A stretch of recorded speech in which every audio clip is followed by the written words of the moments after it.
Chapter 112. The Dragon Capital Stadium was ablaze with lights at night. After 5 days of waiting, the long-awaited 100 Fortresses Hegemony tournament finally kicked off. As the lights gradually dimmed, the loyal fans of Battle Online who were sitting in the stadium looked expectant. As a beam of light was cast on the center stage, the 4 members of the ATC band appeared, and the music started slowly. Legends never die, legend never dies. The 4 Cs cheered, casting a legend never dies. The world calls your name, and with eternity as the foundation, carve a legend in yourself. Bathed in blood, compose a song to contend for supremacy, where the stars and wield the sword to survive. Cold smoke, drinks, ice everywhere. Ambition is clear in the bones. The fire invades the clothes, the embers will finally disperse. Pick up your head and fight for yourself. The 4 Cs cheered, casting a legend never dies. Bathed in blood, compose a mysterious song. Sadly, the scars are weary, but the river of bones is nowhere to be seen. Heaven takes everything and makes himself the enemy. Looking back, I was just a young man chasing after dreams. Pick up your head and fight for yourself. The 4 Cs cheered, casting a legend never dies. The world calls your name, and with eternity as the foundation, carve a legend in yourself. This is the theme song of the 2017 LOL World Finals. This is the Chinese translation. In the midst of the music, the lights of the entire Dragon Capital Stadium converged, forming a map of the 100 Fortresses Hegemony above the crowd. The CG in the game appeared in the form of a 3D projection, and the players below cheered at the same time. Battle never dies, legend never dies. Welcome to the Dragon Capital Stadium to watch the first 100 Fortresses Hegemony tournament of Battle Online. The host of the tournament, Fong Ping, appeared in the center of the stage. The surrounding lights were all lit up at this moment, illuminating the sky. The words 100 Fortresses Hegemony Tournament appeared on the big screen in front of the stage. I believe that the loyal players of Battle Online have been waiting for this day for a long time. Tonight, we will compete for the strongest 100 guilds of the year in this game. The horn of war has been blown. In this battle of blood and fire, who will be the king? Let us turn our attention to the big screen. As Fong Ping's words faded, the words on the big screen faded, and the scene of the Mansion of the Dead in the game appeared. Meanwhile, in the game, all the guilds were eagerly waiting for the event to begin. Server announcement. All guild players who have registered for the 100 Fortresses Hegemony Tournament, please note that the teleportation will begin in 30 seconds. Please be prepared. The announcement caused the entire Mansion of the Dead to erupt into a frenzy. All the players were shouting excitedly, Lu Chai of the Demolition Guild. Brothers, let me say this before the battle. I want to take over the city of Baiki. Do you have the confidence? Hearing the boss's roar, the members of Demolition raised their weapons and roared at the same time. The Myth Guild. Guyu. Our target this time is the city of Baiki. We, the Myth Guild, are the strongest guild from the beginning. Great Dragon Guild. Chinziu. Brothers, we're different from the other guilds. We don't have the money or connections, but this time... Chinziu's gaze swept across the guild members in front of him. Swear on Baiki. Wu Guai of the Avengers Alliance. It's time for us to prove ourselves. We're ready for battle just for today. Let's point our swords at the city of Baiki. Winner takes all. Let's fight to the death. Lu Zhan of the Slayer Alliance raised the wine glass in his hand. For this battle, I'll send you off with wine. We'll gallop unhindered with 30% drunkenness and 70% heroism to build a career. Bottoms up. The guild members heard him, and all raised their wine glasses and drained them in one gulp. Yu Han of the Earth-Shaking Guild. Our army is as powerful as a tiger. No hero in the world is a match for us. Baiki, who else but me can do it? All the guild leaders shouted out their goals in the last 30 seconds of the teleportation countdown. Their passion had also infected the audience who were watching the live broadcast outside the stadium. Cheers and shouts were like a tsunami in the Dragon City Stadium. They felt a great sense of pride flowing in their hearts, and they were also looking forward to the epic battle tonight. Who would emerge victorious? Meanwhile, a large number of players were also watching the live broadcast of the competition on Shark's online streaming platform. Even the audience who had never played this game before were infected by the passionate pre-battle mobilization, which made them even more curious about the game battle online. The great battle was about to begin. Even Lu Wu did not expect that the city of Beiki would become the target of all the big guilds. These powerful guilds, who had built immortal dynasties in other games, had the same goal at this moment, which was to be number one. The epic battle slowly began. Chapter 113. The teleportation has begun. All players, please get ready. With the appearance of the game notification, all the players who were already prepared in the Mansion of the Dead turned into white light and disappeared on the spot. In the central area of the 100 Fortresses hegemony map, all the players who were participating in the battle gathered there as the white light appeared.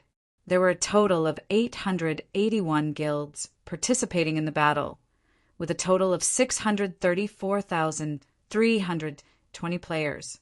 It was a huge scale. In other games at this stage, such a large number of players appearing on a map at the same time would definitely cause some server anomalies and cause a lag. However, Battle Online did not disappoint anyone. Event notice. The 10-minute safety protection countdown has begun. During the safe time, players are not allowed to leave the central area and are not allowed to PK with each other. Please get ready for the upcoming battle. After the game notification sounded, the leaders of the major guilds began to summon their guild members and quickly gathered. While Guyu, Lu Chai, Lu Zhan, and Wu Gui gathered their members, they also opened the game's built-in map and began to look for the location of the city of Beiki. In the map of the 100 Fortresses hegemony, the city of Beiki was very conspicuous. It was located in the north of the map and was the only city in the north. There were 33 cities in the east, south, and west respectively. While the safe time was counting down, a white halo appeared on the ground and slowly shrank as time went by. When the white halo shrank to the central area, the game notification appeared again. The safe time is over. The battle officially begins. Charge toward the pinnacle of glory. Warriors, roar. The players roared excitedly. All the guilds began to rush in 4 directions at this moment. Among them, the number of players rushing toward the north was the least. It was incomparable to the number of players in the other 3 directions.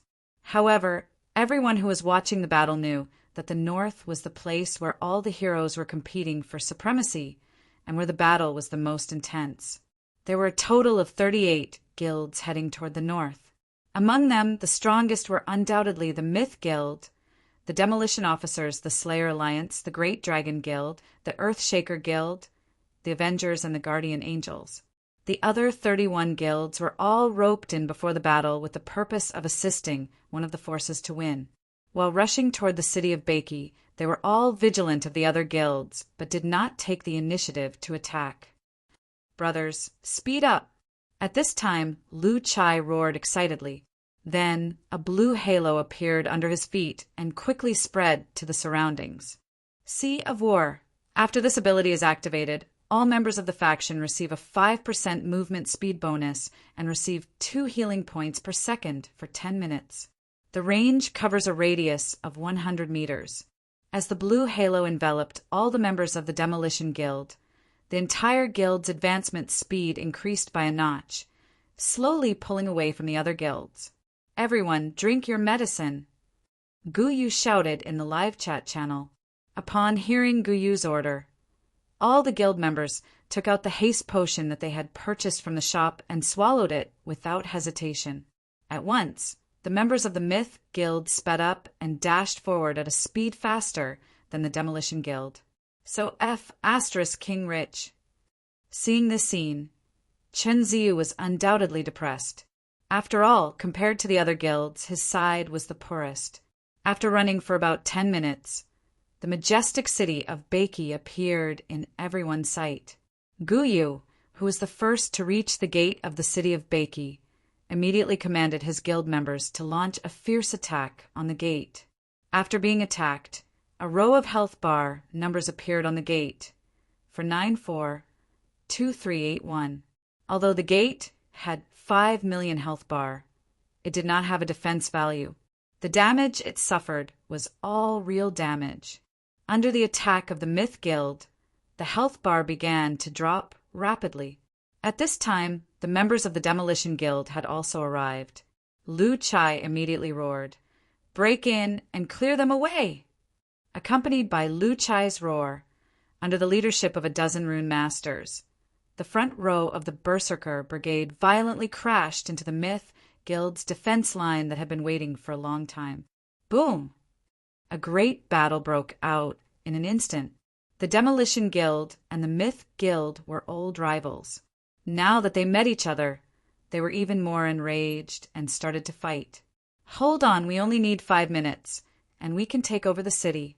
Son of a B***TCH, heal your teammates." Guyu roared. Upon hearing Guyu's order, Sun Chi leaped up from the ground. His body floated in the air and began to sprinkle green healing light. At this time, an arrow appeared from the front and hit Sun Chi fiercely. This attack immediately interrupted Sun Chi's skill. As his body fell, another burning arrow came from afar and hit Sun Chi. The power of annihilation exploded instantly, and Sun Chi was instantly killed in the air.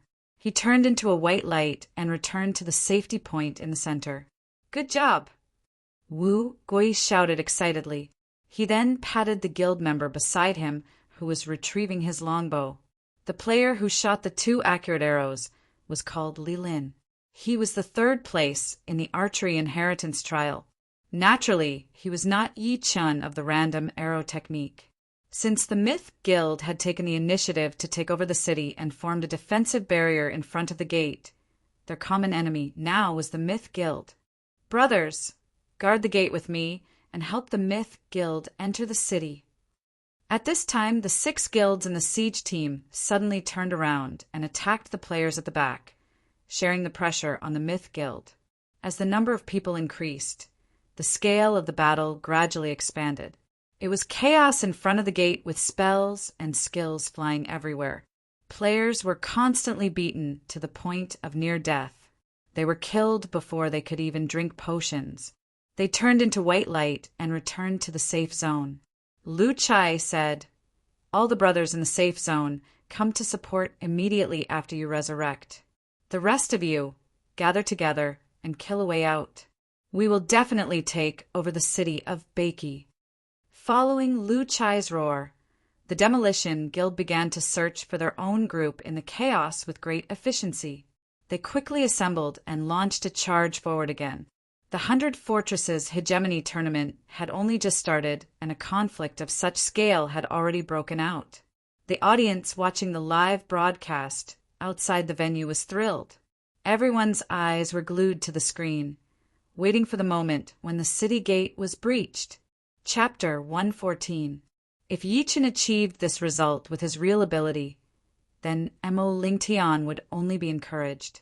However, Yi Chen was purely a random archer. Mo Lingtian would not be satisfied if he lost to him. Looking at the half of his HP bar at the gate, Guyu's eyes became determined. Accompanied by the appearance of a crimson flame on the longbow, the attack ruthlessly smashed into the defenseless Mo Lingtian's body, causing a damage of -68. However, what surprised Mo Lingtian was that Yi Chen did not activate the sliding steps. The arrow made a wrong judgment and shot in front of Yi Chen. 2 burning arrows were shot at the same time. A bloody figure of -110 appeared above Yi Chen's head. His HP bar was reduced by half. An assassin from the Demolition Guild in the distance was hit by him and disappeared in a white light. Seeing this scene, Mo Lingtian's lips curled into a smile. He tilted his body and activated the sliding steps ability. His body slid forward a few meters and easily avoided several fatal attacks. However, At the same time when the arrow was shot, a cunning gleam flashed through Yi Chen's eyes as he approached. Subsequently, he activated sliding steps and leaned back. He slid 3 meters forward and appeared next to Mo Lingtian. The long-haired man beside Mo Lingtian nodded and took a step forward. Then he slowly raised his dark green Lingyun bow and began to aim at the water fortress behind the siege.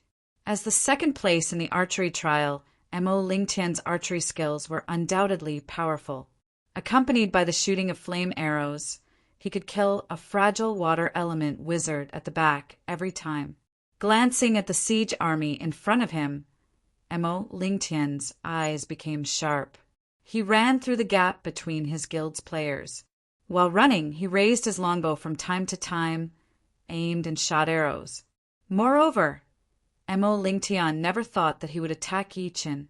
After all, he was the real archer. Lingtian, shoot at their output points. Try to reduce the pressure on the front. Before Mo Lingtian could finish his words, Yi Chen roared excitedly, "You're so strong!" With such a powerful individual ability, everyone could imagine that if Mo Lingtian was born in ancient times, he would definitely be a fierce general on the battlefield. He had actually managed to reduce the number of mage players at the back of the siege team by relying solely on his own ability, while also rendering the assassins helpless. Mo Lingtian's state of mind was greatly affected at this moment. Although he could kill Yi Chen, who was at critical health points with just one arrow, Yi Chen did not give him the chance at all. Yi Chen stuck close to him and displayed his close combat ability. However, at this moment, a burning arrow appeared in front of them. Yi Chen used the longbow as a weapon and smashed it hard on Mo Lingtian's chest. The game Notification stunned Mo Lingtian. Wasn't this an ability that only the melee professions in the cultivation pavilion practiced? As an archer, why would he practice this? Every time he fired an arrow, he didn't even need to look at the arrow's trajectory before he decisively turned around and changed his shooting position. However, the arrow would always hit the target accurately. As Yi Chen's silhouette continued to approach, Mo Lingtian began to predict Yi Chen's trajectory this time. He calculated the distance of the gliding step and then shot another arrow. The assassin couldn't pinpoint his exact position due to his running attacks, and his powerful one-hit DPS left the spectators in awe. At this time, the distance between the two was still less than 15 meters. When Mo Lingtian raised his longbow, Yi Chen, who was running, also slowly raised his longbow. Amazing! After shooting an arrow, he didn't even look back and then predicted the next safe output point. This god was very low-key before. I admire him, I admire him. Mo Lingtian, who was in the dizzy state, had yet to figure out what was going on. The back of his head was smashed by Yi Chen and he fell to the ground. At the same time, he also recovered from the dizzy state. Received skill, dizzy attack. Fell into a 1-second dizzy state. The assassins were all shocked. Before they could react, the assassin from the Myth Guild had also approached them. The instantaneous burst of damage had beheaded them into white light. Mo Lingtian's expression froze, and he glided forward. Seeing Yi Chen running toward him, Mo Lingtian's eyes revealed a trace of contempt. He slowly raised his longbow and aimed at Yi Chen. After charging the arrow, he shot an arrow. In the past, assassins used to be the mage killer in the forum. I want to say that this person is the real mage killer. He's too strong. Get dizzy again. At the same time when the longbow and arrow collided, Yi Chen's skill was on cooldown. Once again, he stunned Mo Lingtian. Then he grabbed the longbow with both hands and slapped Mo Lingtian's face fiercely, turning him into white light. Seeing that Yi Chen's health was low, Mo Lingtian's mouth revealed a trace of contempt. He pulled out another arrow from his back and put it on. Then he pulled the bow and aimed, ready to kill Yi Chen. This is the real first in the archery trial. He's really awesome. Yi Chen really can't compare with him. Landing slash. Then Mo Lingtian was stunned. He suddenly realized that the arrow did not seem to be aimed at him. It actually fell 3 meters away from him. Mo Lingtian was shocked and angry when he came to his senses. However, Yi Chen once again used a close combat skill to slash at him. He hurriedly glided forward, trying to pull away from Yi Chen. After shooting another arrow, Mo Lingtian directly turned around and walked toward the next shooting point that he had already chosen. Mo Lingtian was not surprised that Yi Chen had dodged his attack. After all, the gliding ability of this class was originally used to avoid skills. Go to hell! Although they had the help of the 5 alliance guilds, the Myth Guild was facing the other 6 guilds who were trying their best to break out of the encirclement. They were still under great pressure. He was extremely proud of his archery skills, but the fact that he had lost to Yi Chen had become a shame in his heart. It often made him feel ashamed. Get lost! Mo Lingtian finally could not stand it anymore. He also raised his longbow and waved it. The eagle eye ability was suddenly activated. Then he immediately found Yi Chen, who was carrying a longbow and running toward him. Seeing Yi Chen's figure, a trace of haze appeared in Mo Lingtian's eyes. This made Mo Lingtian so depressed that he wanted to vomit blood. This was a battle between 2 King archers. Was it really okay to play like this?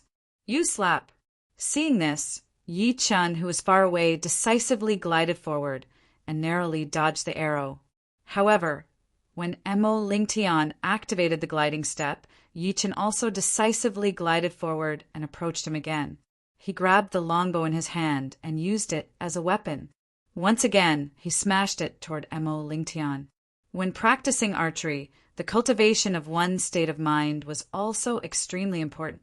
Any change in one's state of mind would affect the accuracy of the arrow. At this time, Yi Chen was undoubtedly depressed. It was always sad to lose due to fate. Seeing this, a trace of surprise flashed in Mo Lingtian's eyes. However, there was no fluctuation in his heart. Chapter 115. After killing Mo Lingtian, a smile appeared on Yi Chen's face. Changing to a sun-chasing archer once made him very depressed. Because of this, he had trained hard in archery and did not want to leave it to fate. However, he did not have the talent in this area. No matter how much he practiced, the effect was weak. At the end of his rope, Yi Chen, who had almost given up on himself, decided to cultivate close-range combat under Yi Shue's guidance. With the support of the sun-chasing power and the agile movement technique of the sliding steps, as well as the close-range combat techniques that did not require a profession in the cultivation pavilion, he managed to master some skills. In this aspect, Yi Chen showed his talent and found that he was very suitable to use a bow for close combat. Killing Mo Lingtian just now made Yi Chen know that he was right to take this path. An archer should King fight in close combat, and a close combat archer was the best. Yi Chen's performance also made everyone watching the game dumbfounded. Before this, the bullet screen was filled with comments like Mo Lingtian was awesome, but now everyone was completely dumbfounded. Such a cool fighting style, an archer who did not need arrows, but relied on the bow to hit the opponent's face, had destroyed the worldview of many players. Sure enough, the first place is the first place. When did your brother Chen let you down? A close combat archer is awesome. I finally found out that Yi Chen really can't be judged by the secular standards. He will always surprise you. It's so exciting.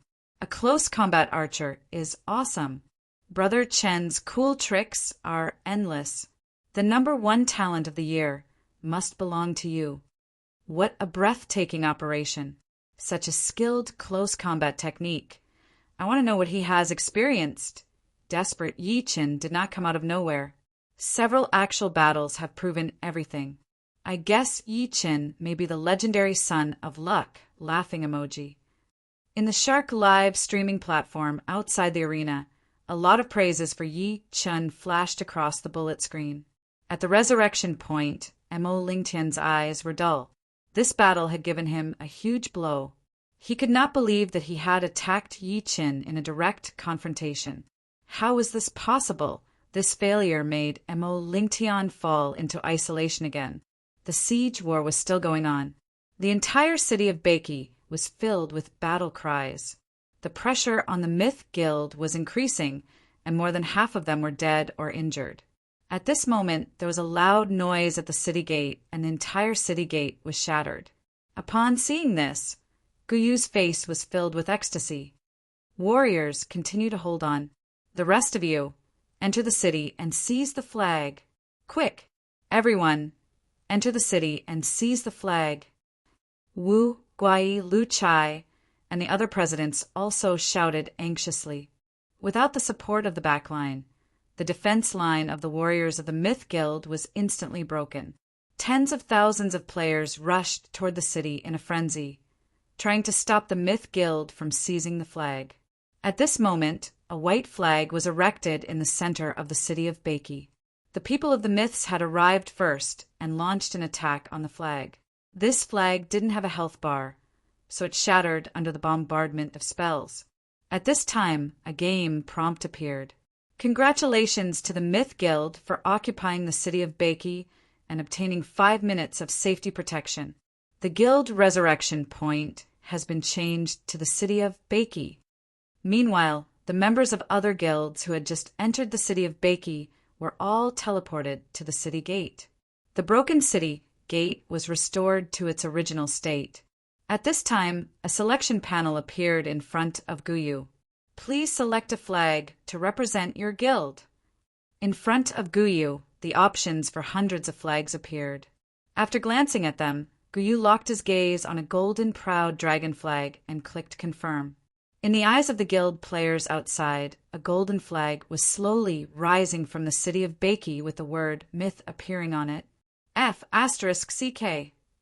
Lu Chai shouted gloomily. Looking at the countdown on the city gate, they knew that they could only wait for the next round of attack.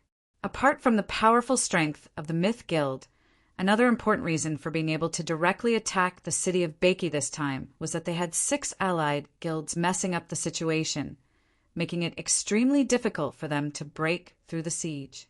However, they all knew that the Myth Guild wouldn't have it easy when they were defending the city. After all, the Myth Guild had the advantage of being the first to arrive in the battle in front of the city gate. They hid at the city gate and formed a very small defensive circle. The collective attack couldn't break through for a while.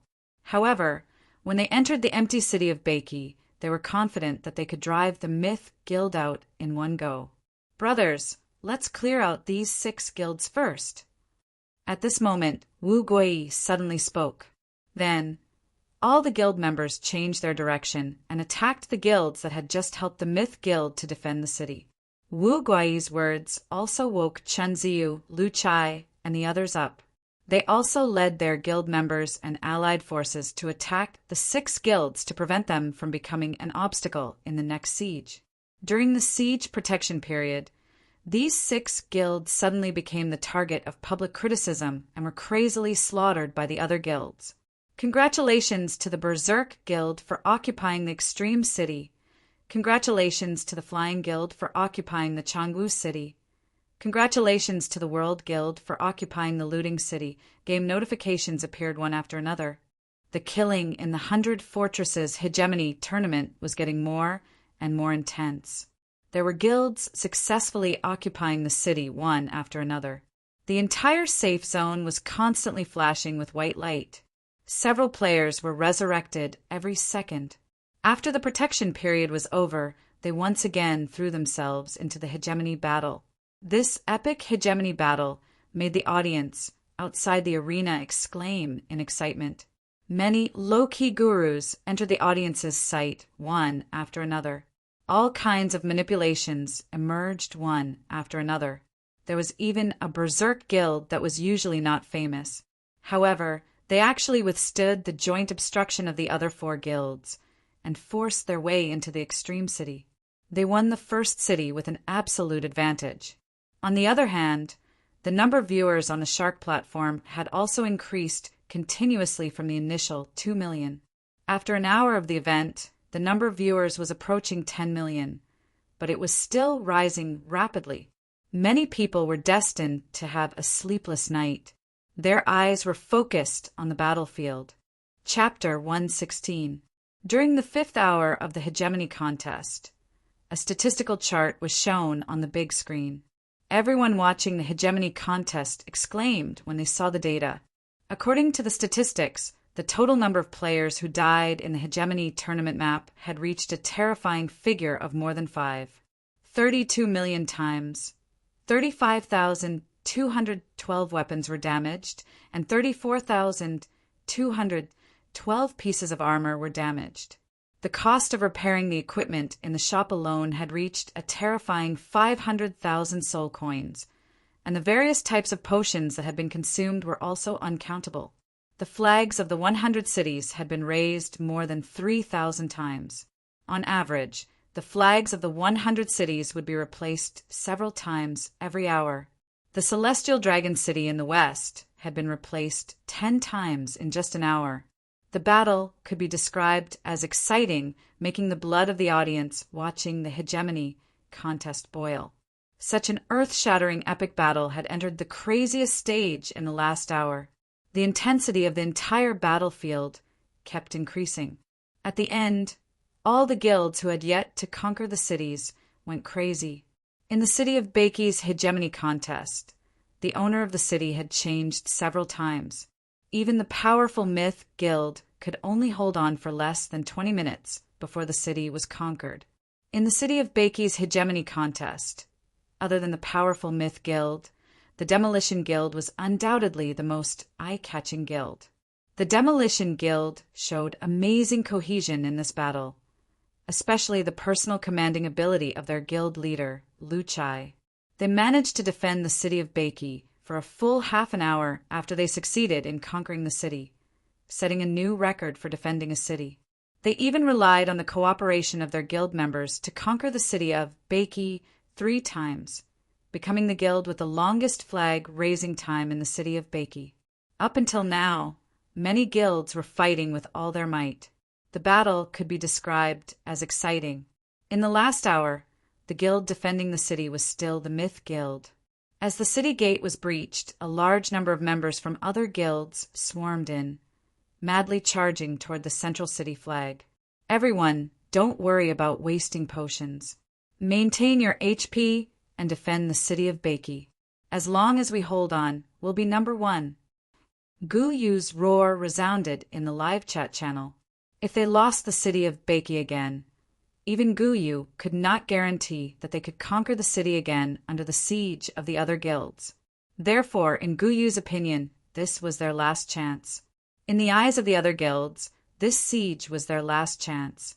Their attacks became even more ferocious. Tens of thousands of spells collided in the city of Bakie, destroying all the surrounding buildings. Waves after waves of attacks surged in. On the other hand, the Myth Guild, who was defending the city, formed circles of defense around the flag and resisted the invading enemies with great difficulty. This collective attack was different from before. While they were attacking the Myth Guild, they had to observe every move of the other guilds. After all, there was only one city flag. The last chance must not be given to others. Luchai commanded, "Everyone, get into a dagger formation. With me as the tip of the dagger will radiate backward and charge in." Following Luchai's roar, the guild members who had a tacit understanding of each other quickly gathered behind Luchai, forming an attack line that was as sharp as a knife. The two sides of the formation were all warrior-type professions who could resist and fight. The assassins were all at the back, while the mages were all protected in the middle. They were like a sharp knife that was stabbed into the Myth Guild's defense line. At this time, the Sea of War ability was activated. With the blessing of healing and acceleration abilities, the Demolition Guild erupted with unparalleled power. They tore a hole in the Myth Guild's defense line and launched an attack on the city flag. This attack was too sudden. Gu Yu, who was defending against the enemy on the other side, did not expect it at all. Looking at the Demolition Guild that was approaching the city flag, Gu Yu's eyes almost popped out of their sockets. Just when the Demolition Guild was about to reach the city flag, the Heavenly Slayer Alliance, led by Lu Zhan, tore the Myth Guild's defense line from the side and crashed into the Demolition Guild. Even Guyu did not expect that the Heavenly Slayer Alliance would help him out of the predicament. There were less than 30 minutes left. At this critical moment, Lu Zhan knew that if Lu Chai really succeeded in seizing the city flag, Lu Chai would most likely be the final winner in addition to the 5 minutes of protection. Hence, he had to stop him. At this time, the other few defense lines were also torn apart. Wu, Guai, Yi Shui, and the others had also charged into the central area. The final battle broke out among the 6 guilds. This time there were no allies. Everywhere they could see were hostile guilds. As long as any guild was close to the city flag, they would instantly be targeted by the other guilds. The battle was getting more and more intense. "Boss Chai, I'll help you clear the way. Go and seize the flag." As Qi Ming's voice fell, he slammed the staff in his hand onto the ground. A few ghosts emerged from the ground and formed a whirlwind of ghosts with a wave of Qi Ming's hand. They swept forward abruptly and squeezed a path through the crowd. "Thank you." Lu Chai turned around and nodded at Qi Ming solemnly. After that, the gemstones on his body lit up at the same time and his body pounced forward like a ferocious tiger. "I'm here. Who dares to pass?" A figure suddenly appeared and a crimson spiritual sword slashed down violently, forcing Lu Chai to retreat. Ao Jian's figure also appeared at this time. The Myth Guild had provided Ao Jian with a large number of materials to support the spiritual sword. Hence, in the final battle, this swordsmanship master had finally appeared. "Your opponent is me." Qi Ming's figure stood in front of Ao Jian, who was about to kill Lu Chai. "It's you." Ao Jian's pupils shrank. "Of course it's me," Qi Ming chuckled. "Loser. Victory and defeat are unpredictable. You might not be able to defeat me this time. We'll know once we try." Ao Jian waved his left hand after he finished speaking. Another purple-long sword shot out from his back, and he held it in his left hand.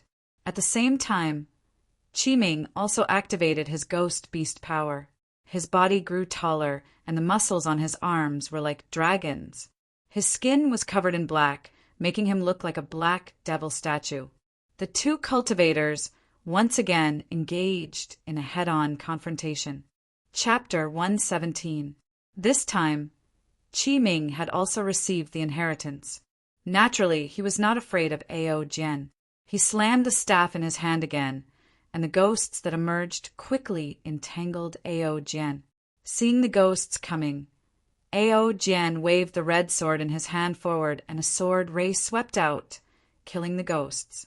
Then his figure flashed, and he went toward Qi Ming. Bang! Qi Ming remained calm in the face of Ao Jian's attack.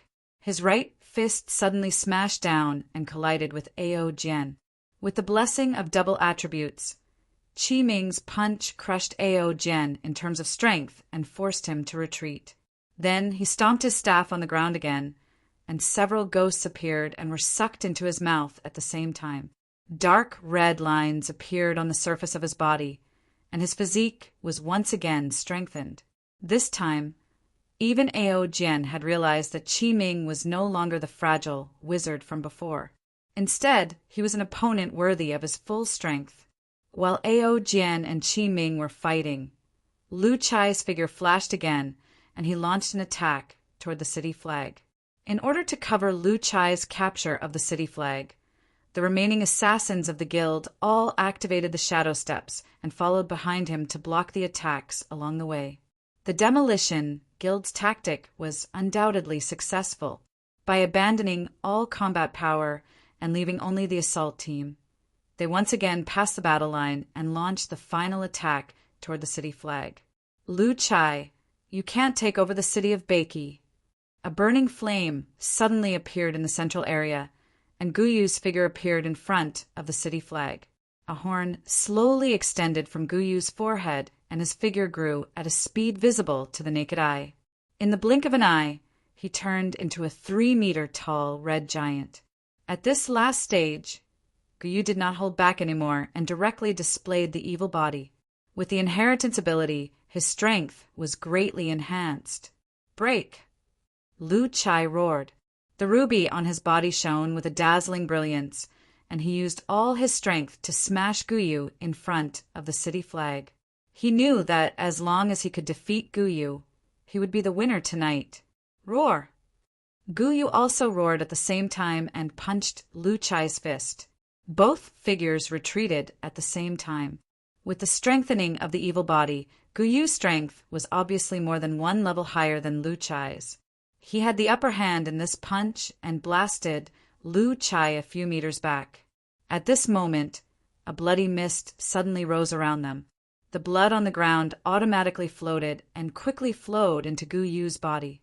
Guyu slowly straightened his body and walked toward the city flag again. He smiled evilly. Lu Chai, you can't defeat me. I can defeat you. Lu Chai steadied himself and roared as he launched another attack. In order to help their boss capture the flag, the remaining assassin players followed closely behind him and launched their final attack. I said, you can't defeat me. With Guyu roar, the bloody flame, Lu blood, and the blood rose. Flame, blood Gu. Guyu, the blood Gu. Before Gu, the Guyu, the assassin's clan and Chin. Lu Ao Yang. When the two fists collided again, Lu Chai was blasted away again. His HP was already more than half. Yu. Ao. Dragon Ming, he dragon. Ao King. Ao Jian. At this time, there was not much time left. Now that everyone on the periphery was fighting on their own, it had become easier for them to restrain and defend each other. The only person who could break through the tangled battle line was Lu Chai. He had a premonition that he was going to succeed. Lu Chai stood up again and looked at Guyu. His eyes were filled with nostalgia. He did not know how long it had been since he met an opponent who could excite him. He smiled at Guyu, who was full of confidence. Guyu, I admit that you're strong. However, you can't fight one-on-one. Oh! Guyu was surprised. Have you heard of thunder? Lu Chai shook his numb right hand and walked toward Guyu. Thunder? I've never heard of it. Guyu smiled faintly. He lifted his leg and stomped on the ground. Then he dashed toward Lu Chai. However, to Guyu's surprise, Lu Chai did not fight him head-on. Instead, he twisted his upper body to the side and dodged his heavy punch. Weak point, left lower abdomen. As Lu Chai roared, the ruby on his body flashed, and he punched Guyu's abdomen with an uppercut. The punch caught Guyu off guard, and he staggered a few steps back. Humph! Guyu snorted as he thought it was his mistake. He approached Lu Chai again. Weak point, right side defense. Lu Chai leaped to the left with his agile feet. He swung his right fist and hit Guyu's face hard, knocking him to the ground. Guyu did not believe it. He turned over and stood up. The muscles on his body contracted as he roared and launched another attack. However, he did not expect Lu Chai to always predict his punches and counterattack at the critical moment.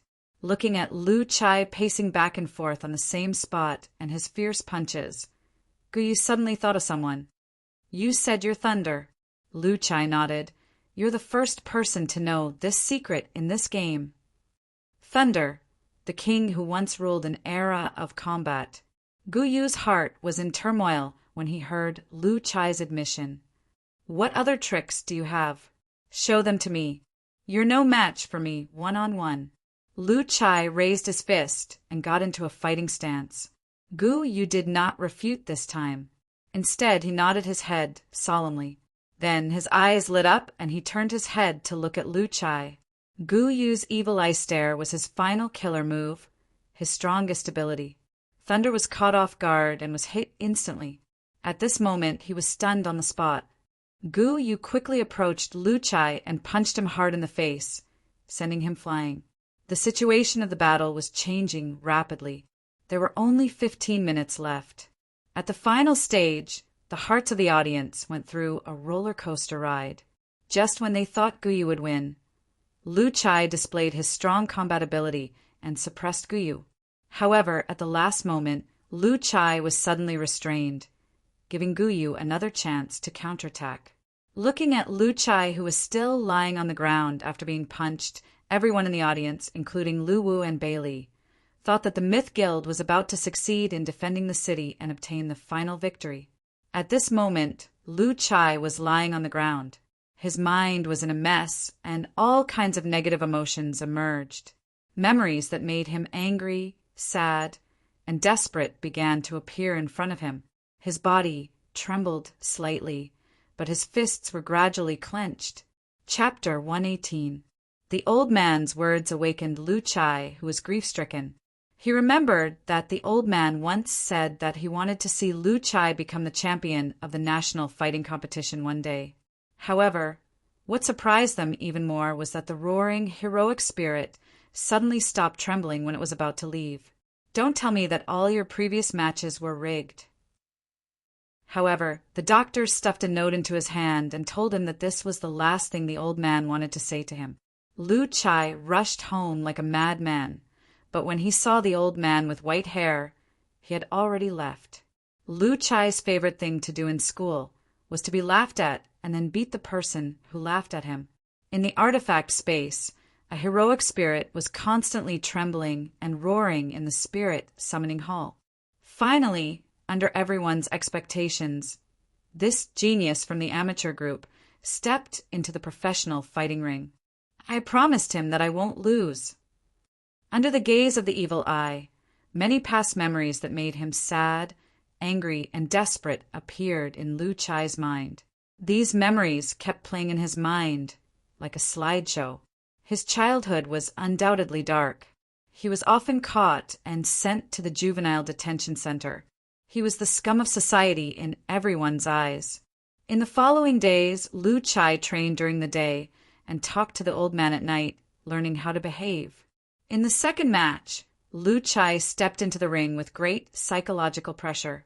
As expected, he was defeated again. However, one day, he met an old man who changed his fate. Without the old man by his side, Lu Chai had no one to guide him and was deeply immersed in this colorful world. At that time, Lu Chai had not trained for 5 months, and his body quality had seriously declined.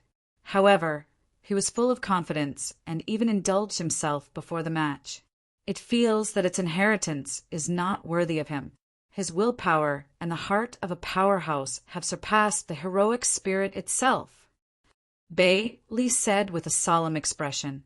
At that time, Lu Chai thought that this was the end of his life, living a mediocre life. His glory days began. In the next 3 years, Lu Chai won 3 gold medals in the amateur tournament of the grappling master.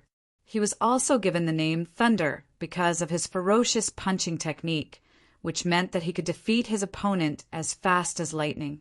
When he returned home that time, he thought the old man would be very angry, but the old man patted him on the shoulder kindly. A combat genius from the amateur group, who lost 4 times in a row. Ha ha ha. This time, Lu Chai was less pompous and less aggressive, but more determined. The young Lu Chai raised his head and looked at the old man with a puzzled gaze. In Lu Chai's opinion, other than being fierce and aggressive, there was nothing good about him. Lu Wu and Bailey were horrified.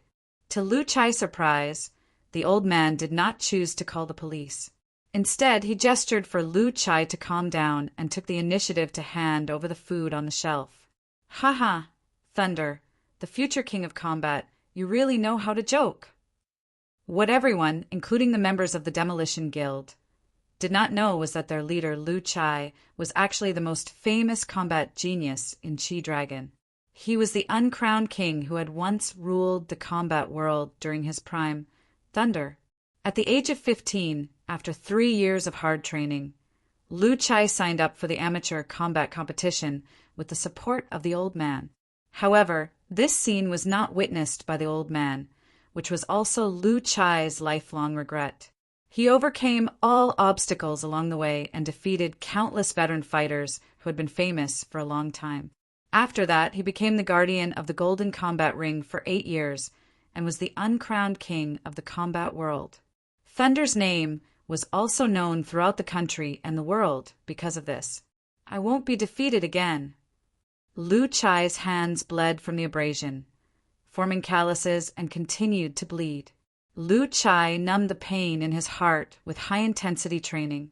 At this time, the only goal in his heart was to fulfill the last promise that he had made to his father. It was raining when he just came out of the juvenile detention center. Hungry, he went to a supermarket to steal, but he was discovered because he accidentally bumped into the shelf and made a sound. It was also this time that Lu Chai proved to the world that he was the real combat genius and the future king of the combat world. Lu Chai, who was lying on the ground, suddenly opened his eyes and dodged Guyu's punch. Later, Lu Chai found out that the old man used to be a combat expert when he was young and retired due to injuries. His biggest regret was that he could no longer go on the combat stage. However, reality gave him a hard slap in the face. He was defeated in the first match, and it was a crushing defeat. Fourth match. Defeat third match. Defeat his fierce punching skills made him stand out in the amateur group and became a young genius in the eyes of others. After that, the old man treated Lu Chai like his own son. Lu Chai, who was originally quiet, also became more cheerful after constant contact with the old man. Finally, he was persuaded to drop out of school after the joint appeal of many parents. Even though the old man begged again and again, the result could not be changed. The public was in an uproar, and there was a lot of negative news about him in the media reports. This tortured Lu Chai to the point that he almost couldn't recover from the setback. Lu Chai's talent began to show at that time.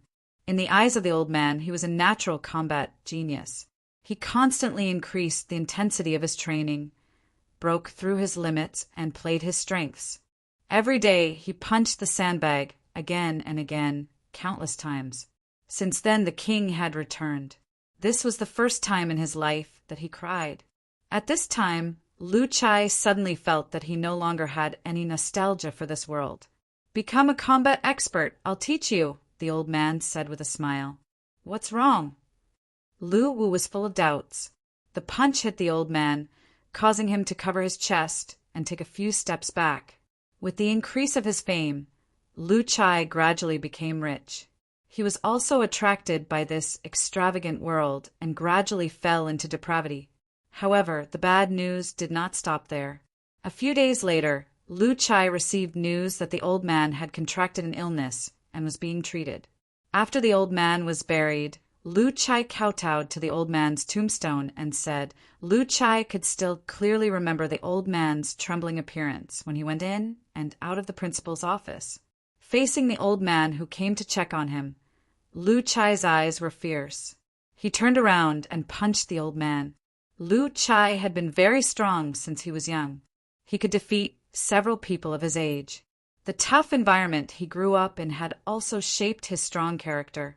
In the face of tough training, he showed maturity that was not supposed to be present at his age. At this time, Lu Chai had already retired. The unstoppable spirit of the past had long been restrained. However, at this moment, under the stimulation of the evil eye stare, memories emerged. The most ferocious beast in the combat world had awakened again. They did not expect Lu Chai to resonate with the heroic spirit at this moment. Do you remember what I said? You also have a talent that others do not have. Losing is not scary. What is scary is not having the determination to win again. Do you still remember what you promised me? The appearance of the old man was like a ray of light in the dark night, illuminating Lu Chai, who was curled up in the darkness. That was the first time Lu Chai met the old man.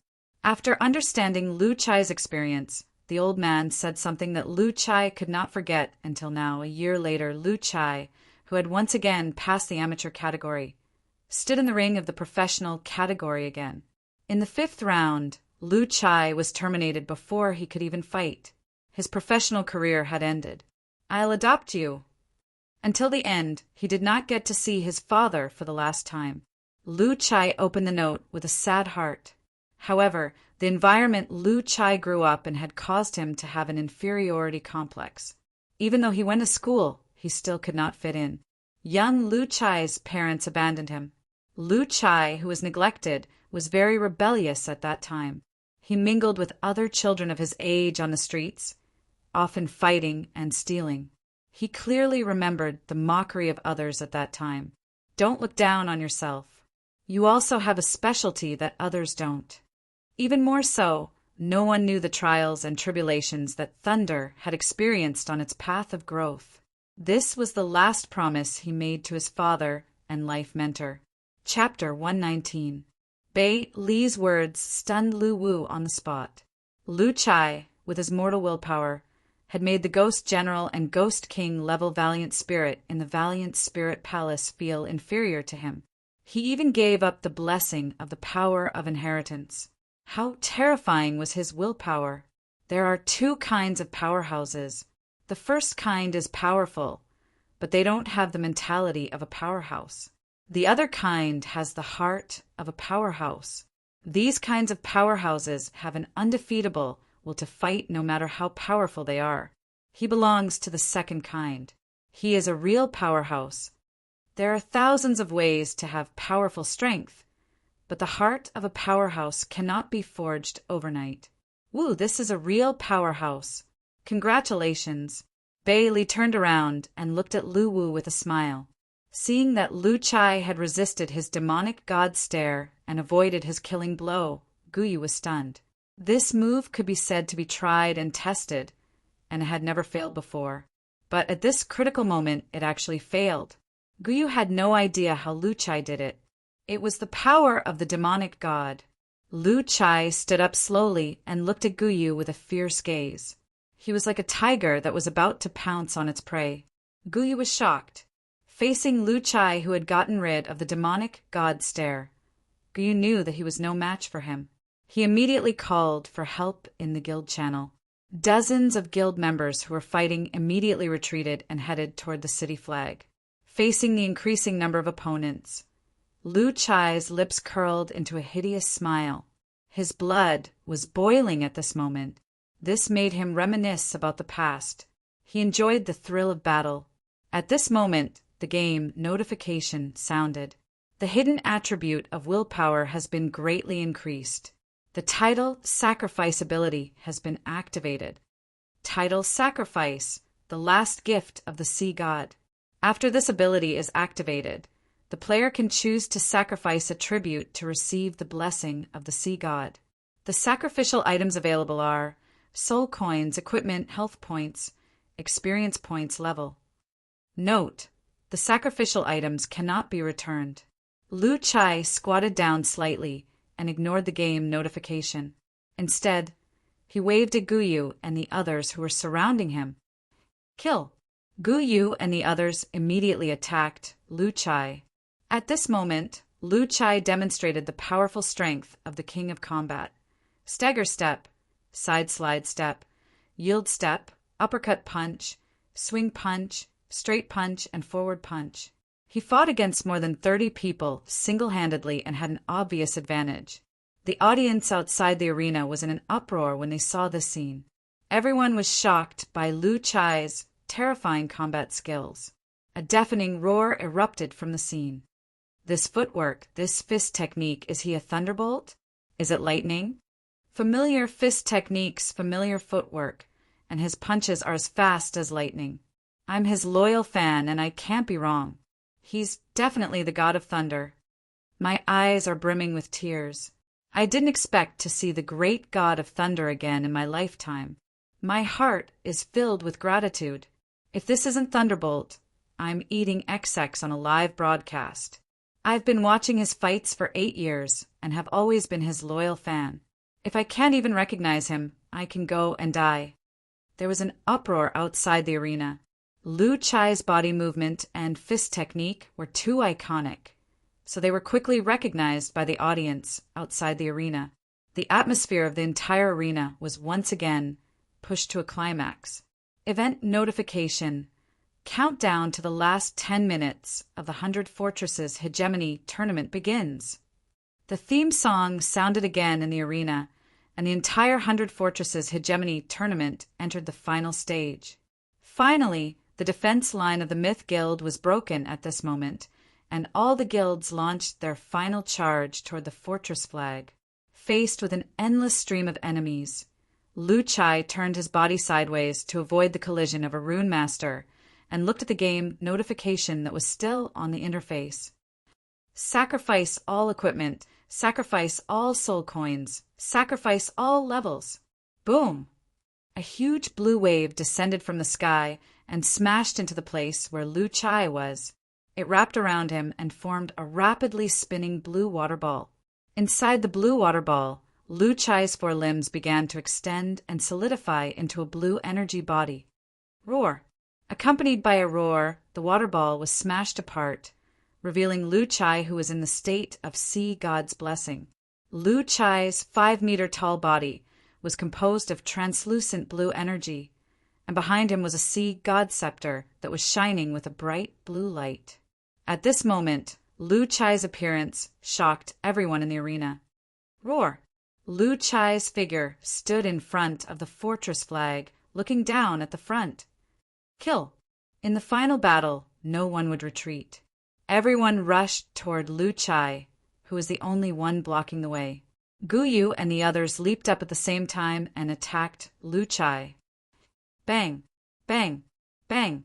The giant blue fist danced continuously, and one by one, the figures were smashed and flew backward. At this moment, Lu Chai had single-handedly blocked the onslaught of 10,000 people, demonstrating his unparalleled strength. Looking at the endless and densely packed group of players, Lu Chai roared again. Then the Sea God scepter on his back shook and appeared in his palm in an instant. At this moment, Lu Chai held the scepter and slammed it on the ground. Suddenly, a giant wave appeared out of nowhere behind him and slammed forward. The giant wave swept across, and a large number of players were pushed back. Lu Chai was like a god of war at this moment, and he had become an insurmountable mountain for the players. Lu Chai had put everything on the line for this battle, and the price of sacrifice was undoubtedly huge. However, he had no regrets because he knew that he could win, because he was Thunder. At the final stage of the battle, no one expected that Lu Chai would be the one to resist the joint attack of 6 guilds. However, no matter how many spells they used, Lu Chai remained unmoved. Under the blessing of the Sea God, Lu Chai was not afraid of any attack. Moreover, every time he attacked, he could always kill a large number of players and turn them into white light. At this moment, Lu Chai was like a dungeon boss, and the attacking players had no way to deal with him. This scene was destined to become a classic. As the countdown of the last 5 minutes began, Lu Chai waved the scepter forward. The wave surged and swept forward again. Lu Chai slowly turned around and looked at the Beiki city flag behind him with a smile at the corner of his mouth. After the city flag was seized, all the players in the city turned into white light and were teleported to the city gate. Looking at the countdown at the city gate and the Demolition Guild's flag fluttering in the wind, Guyu, Wugoi, Lujan, and the others were stunned on the spot. They knew that they had lost. At this moment, there was a deafening roar outside the arena, and everyone began to shout Thunder's name. The atmosphere at the scene reached its peak. All the audience stood up and shouted for the former king. This battle was just like before. Lu Chai had once again conquered everyone with his strength as a powerhouse. The lights at the scene were dazzling, and everyone was waving their hands to vent the excitement in their hearts amidst the theme song. Thunder! Thunder! Thunder! The audience's cheers resounded throughout the stadium. On the live streaming platform, the audience's bullet screen even covered the entire screen. There were even a large number of players who shouted the slogan, "I want to join the Demolition Guild." In an instant, Lu Chai had gained countless fans with his charm. As the bell rang to signal the end of the countdown, hundreds of cities returned to their respective masters. A supreme throne appeared in the sky above the city of Beiki. Server announcement: congratulations to the Demolition Guild for becoming the champion of the 100 Fortresses Hegemony Tournament and owning the Kingdom of Beiki. Chapter 120. Top 10 battle footage of the 100 Fortresses Hegemony Tournament. On the center stage of the Dragon City Stadium, the host, Fong Ping, appeared. Fang Ping's news caused an uproar among the players. Even Guyu was disappointed, but he was convinced by Lu Chai's performance. Many of them might not be able to participate in the guild hegemony tournament, but the individual competition was different. It was a real carnival for all the players. The release of this news had given the players great expectations. The golden page flipped open slowly. The videos of Lu Chai leading his guild to capture the city and capturing the city flag with his own strength were played quickly on the page. There was a line of words below. With the end of the 100 Fortresses Hegemony Tournament, the battle history book once again appeared in the game. These wonderful videos showed the intensity and passion of the 100 Fortresses Hegemony Tournament, pushing the atmosphere of the scene to a climax. The potions consumed by the players during the battle and the cost of repairing their equipment in the shop far exceeded the amount of soul coins that Lu Wu was prepared to pay. Moreover, many players had to purchase new equipment from the shop due to their damaged equipment. A large amount of soul coins flowed back again. Lu Wu did not know whether to laugh or cry. The 6th place is from the city of Beiki again. It's the Demolition Guild's defense video. They defended the city for 30 minutes and resisted the attacks of the 6 guilds. The Demolition Guild's performance in this battle is like a godsend. This video could be said to be a textbook teaching of PK skills. If it was not for Lu Chai's godlike performance at the end, this video would definitely be the top one. Ladies and gentlemen, it's time to vote for the top 10 best performances of the match. You can find the voting button next to your seat and vote for your favorite battle video. The audience watching the live broadcast from outside can also vote for their favorite video on the platform. After the top 10 videos were played, the Hegemony tournament officially came to an end.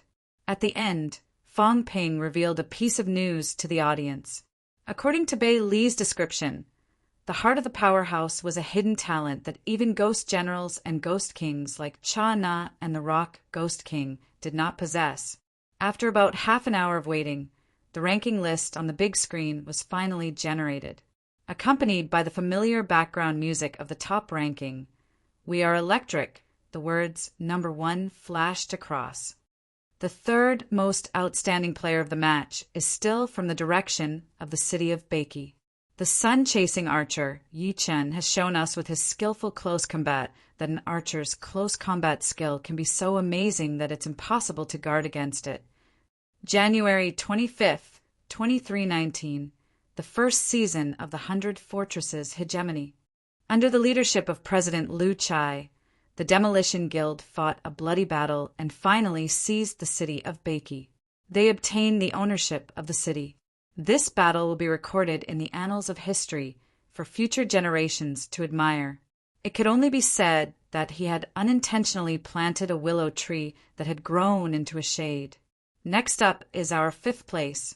In the battle for Limit City, the Berserk Guild had a brilliant performance. They taught their enemies a good lesson on how to defeat the many despite being outnumbered.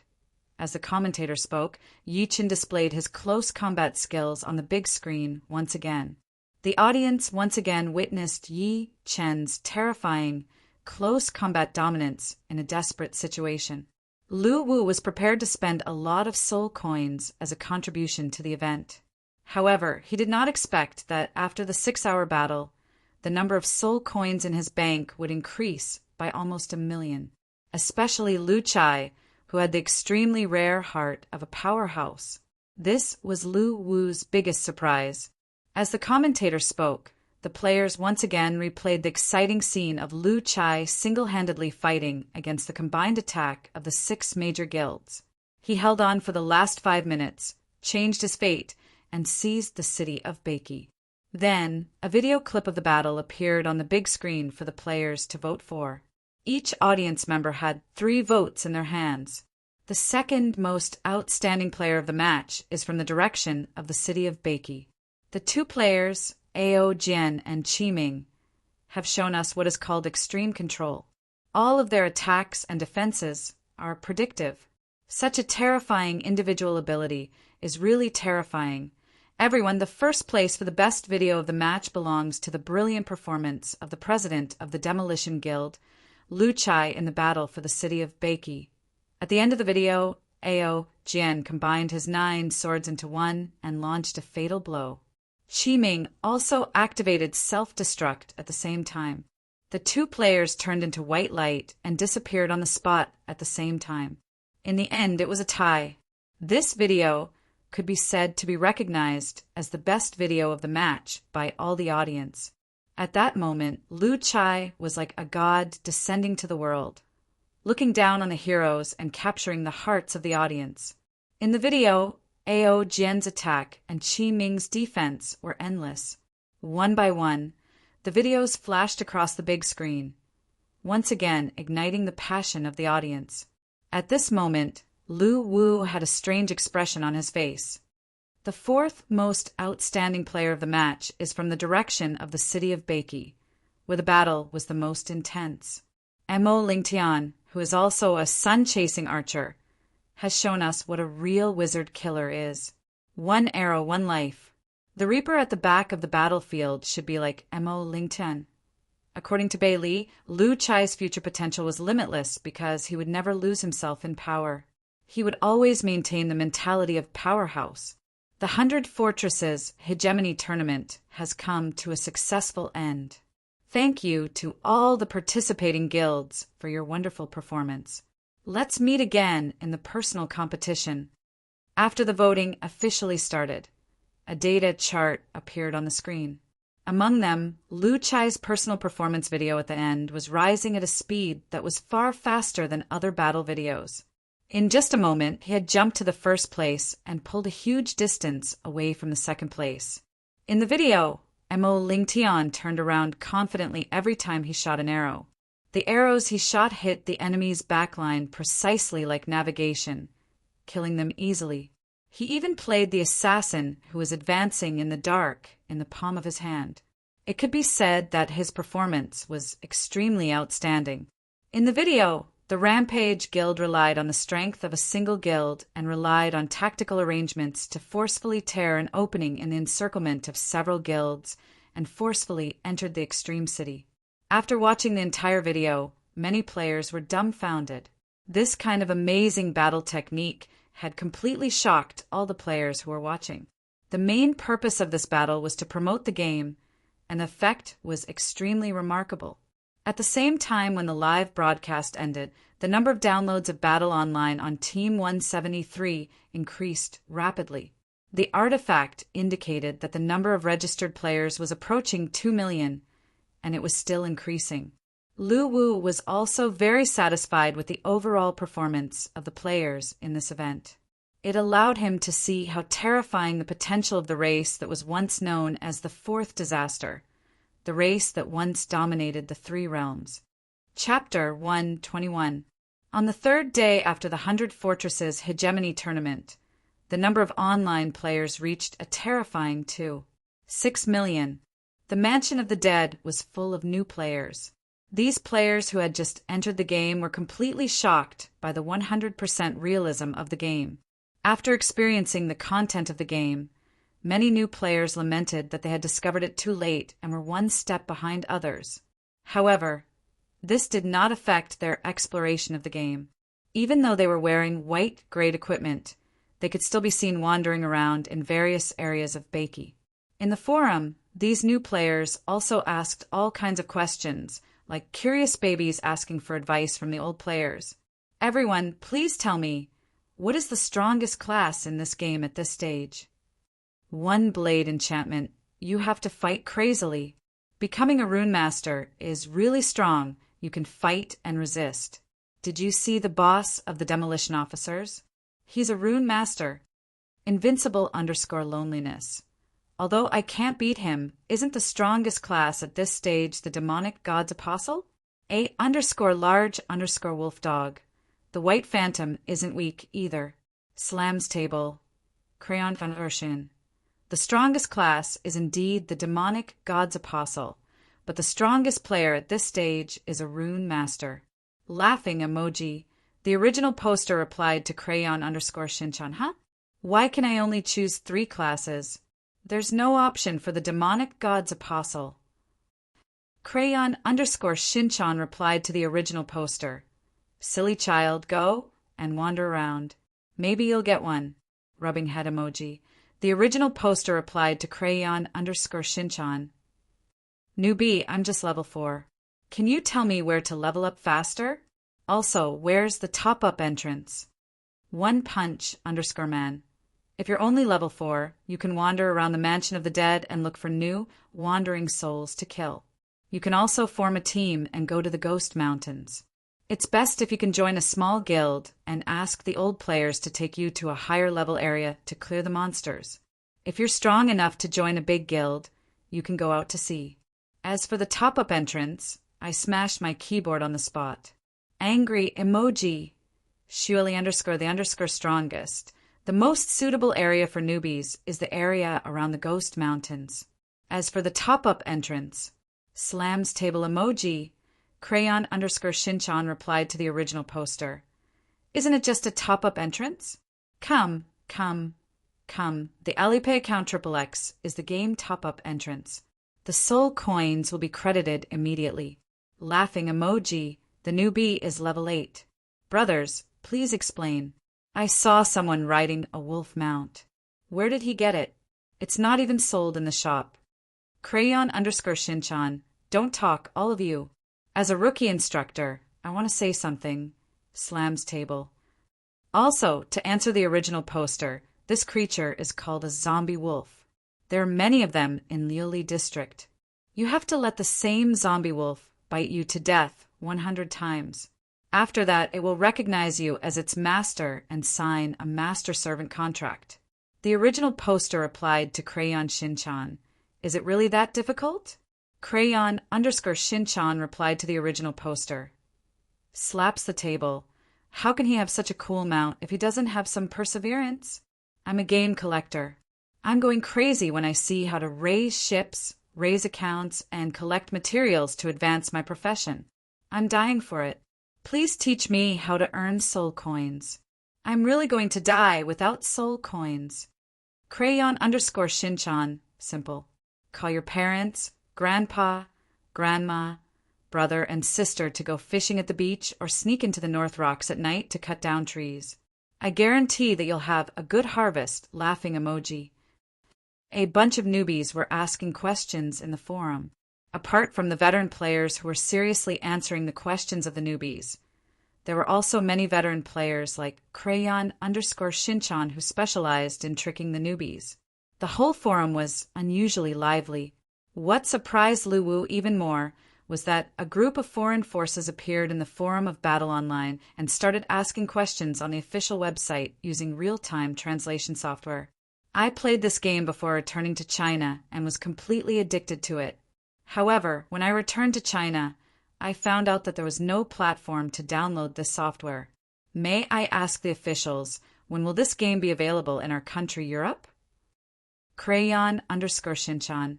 I'll give you the European server when I can defeat a bunch of newbies with one punch. At the same time, I'll immediately start the international war. Laughing emoji. Strike_gold. I'm also looking forward to the opening of a few foreign servers, but I'm not sure if they'll be in the Mansion of the Dead with us. If they are, I'll mourn for you for 3 seconds. Invincible_loneliness. Probably soon. This game is getting more and more popular. Your agent may already be in talks with Battle Online Company. It won't take long. Besides, if you're really living under the same sky, you'll find that the game experience is terrible. Laughing emoji. There were many foreign players who strongly requested for a foreign server. Lu Wu was already considering this matter. After the 100 Fortresses Hegemony tournament, many foreign game agents had approached him. The specific cooperation matters were still being discussed. The 3-month period was coming to an end. However, he had promised Wu Gui that he would only cooperate with him during these 3 months. Therefore, these agents had to be delayed, but it wouldn't take long. At the same time, if he were to open Battle Online overseas, the birthplace of new players would be another problem. Lu Wu and Bei Li had discussed this matter. At this stage, Lu Wu had no other forces in the underworld other than the Mansion of the Dead. However, if he were to place foreign players in the Mansion of the Dead, Lu Wu could imagine how badly these foreigners would be suppressed by the old players of Dragon Nation. However, it was not that there was no solution. Bai Li still gave him a suggestion. That was to directly invest the foreign players in a region that was as complicated as Baiki and not unified. Although the living conditions would still be harsh, the overall number of foreign players was even more than the players in the Mansion of the Dead. They could still develop by relying on the innate advantage of the players, but they would be suppressed in the early stages. Lu Wu planned to carefully consider this point before making a decision. After all, this was not a small matter. The better and stronger the players developed, the higher the profits he would have as the person behind the scenes. After all his resources were provided by the players. However, there was still some time before the opening of the foreign server. Lu Wu was not in a hurry. Therefore, he temporarily put this matter aside and first considered the current development of the game. These few days, the Black Sea Technology Company also contacted Lu Wu after the 100 Fortresses Hegemony tournament. They hoped that Lu Wu would start promoting the game in half a month, as their gaming pods were about to be mass-produced and officially sold. Naturally, Lu Wu agreed. This was also a good thing for him. As long as the gaming pods were released, many players who were complaining about the 12-hour mandatory offline mechanism would have a better gaming experience. However, Lu Wu received a piece of bad news from the Black Sea Technology Company. According to the person in charge of the Black Sea Technology Company, all the major domestic game manufacturers had reached a cooperation agreement with the Jeddah Technology Company. He was the only one who refused. Therefore, at this stage, the Jeddah Technology Company was preparing to impose a punitive sanction on the game Battle Online after the official release of the gaming pods. Due to the various business rules involved, the Jeddah Technology Company had even come up with an excuse to sanction Battle Online when the time came, which was to say that it was incompatible with the operating system. Lu Wu first felt troubled when he heard this news. This was indeed a bad influence on the promotion of the game. However, when he thought about it carefully, basically the players who had played this game were diehard fans. Lu Wu was very confident that they would not give up on the game because of the gaming pods. At this time, Lu Wu had already thought of a counterattack. Chapter 122. Land of Psangshu, Central Palace of His Excellency. His Excellency, Psangshu, who was sitting in the main hall, looked at the man who was kneeling in front of him with an indifferent expression. You know what to do now. The man below was shivering. Just a few hours ago, he was still a newborn soul, drifting in the land of Psangshu without any consciousness. However, the white-haired man who was addressed as His Excellency had awakened the memories of his past life and made him realize that he had already gone to hell. Such a mysterious and unfathomable method made him extremely afraid. At this moment, he did not dare to have any thoughts of resistance, fearing that he would be thrown into the 18th level of hell and suffer.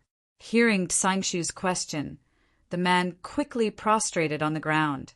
Lord, His Excellency has granted me a new life. I will do my best to serve His Excellency. Go, I will give you a chance to go back. Do this well, and I will reward you handsomely. Looking at the man kneeling on the ground, a trace of determination flashed in Psangshu's eyes. Night fell, and the lanterns were lit. After the noise of police sirens came from afar, a series of messy footsteps and the low barking of police dogs approached. The pitter-patter of rain constantly pattered against Qin Yu's body. He leaned against the corner of the abandoned hospital and panted heavily. His expression was filled with disbelief. Fine beads of sweat mixed with blood flowed down his forehead, and his pale lips trembled slightly. Everything that happened in the past half a day made Qin Yu feel as if he was experiencing a nightmare. However, everything was too real, so real that he felt a chill down his spine. He subconsciously turned his head to look at the other end of the abandoned hospital. His vision was shrouded in hazy darkness, causing Qin Yu's nerves to tense up. After waiting for a while, Qin Yu finally let out a sigh of relief. His body leaned against the wall and slid to the ground. His mind began to drift back to half a day ago. Just half a day ago, Chinyu finished a day of work and returned to the neighborhood he rented with his best friend, Wu Hao, who had already graduated, to prepare for dinner. However, the person who opened the door after knocking was not Wu Hao, but a tall, tanned, and skinny man with a goatee who looked to be in his 30s. Both of them looked at each other for a few seconds before the tanned and skinny man smiled and said, "You're back, come on in." When he returned to his room, it was the stranger who opened the door.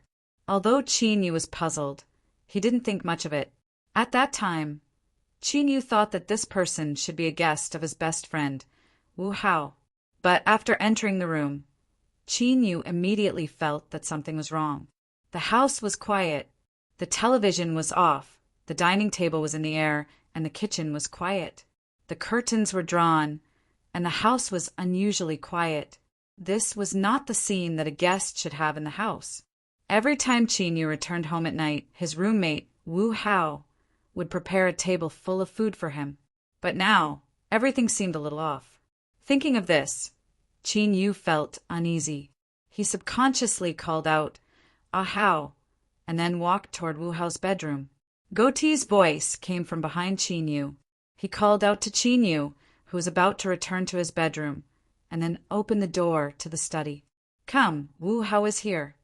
Chinyu subconsciously turned around and looked into the study, but when he saw the scene inside, his pupils suddenly shrank. Wu Hao was tied firmly to a computer chair, his mouth was taped, and his body was trembling slightly. He looked at Chinyu with eyes full of horror. Chinyu immediately understood that he had encountered a burglary. Chinyu had participated in some criminology research in school, so he knew that he couldn't be afraid in such a situation. Otherwise, if the robbers' last thought was to kill him, then if he gave in, both of their lives would be in danger. Thinking of this, he clenched his fists and was about to step forward to punch the tanned and skinny man's temple, wanting to quickly subdue him. But just as Chinyu took a step forward, his body froze on the spot. Facing the black muzzle, Chinyu's heart skipped a beat. He never thought that the robber in front of him would carry a gun. At this time, Goatee walked to Wu Hao's side and reached out to tear off the tape around Wu Hao's mouth. Then he pulled out a triangular bayonet from his waist with his left hand. "Little Hao, if Uncle stabs you with this knife, your blood will flow out in half an hour. There's no way to save you." Hearing this, Wu Hao's face turned pale. He immediately said to Chinyu, "Brother Yu, do as Uncle says. He's not a bad person, he won't kill us."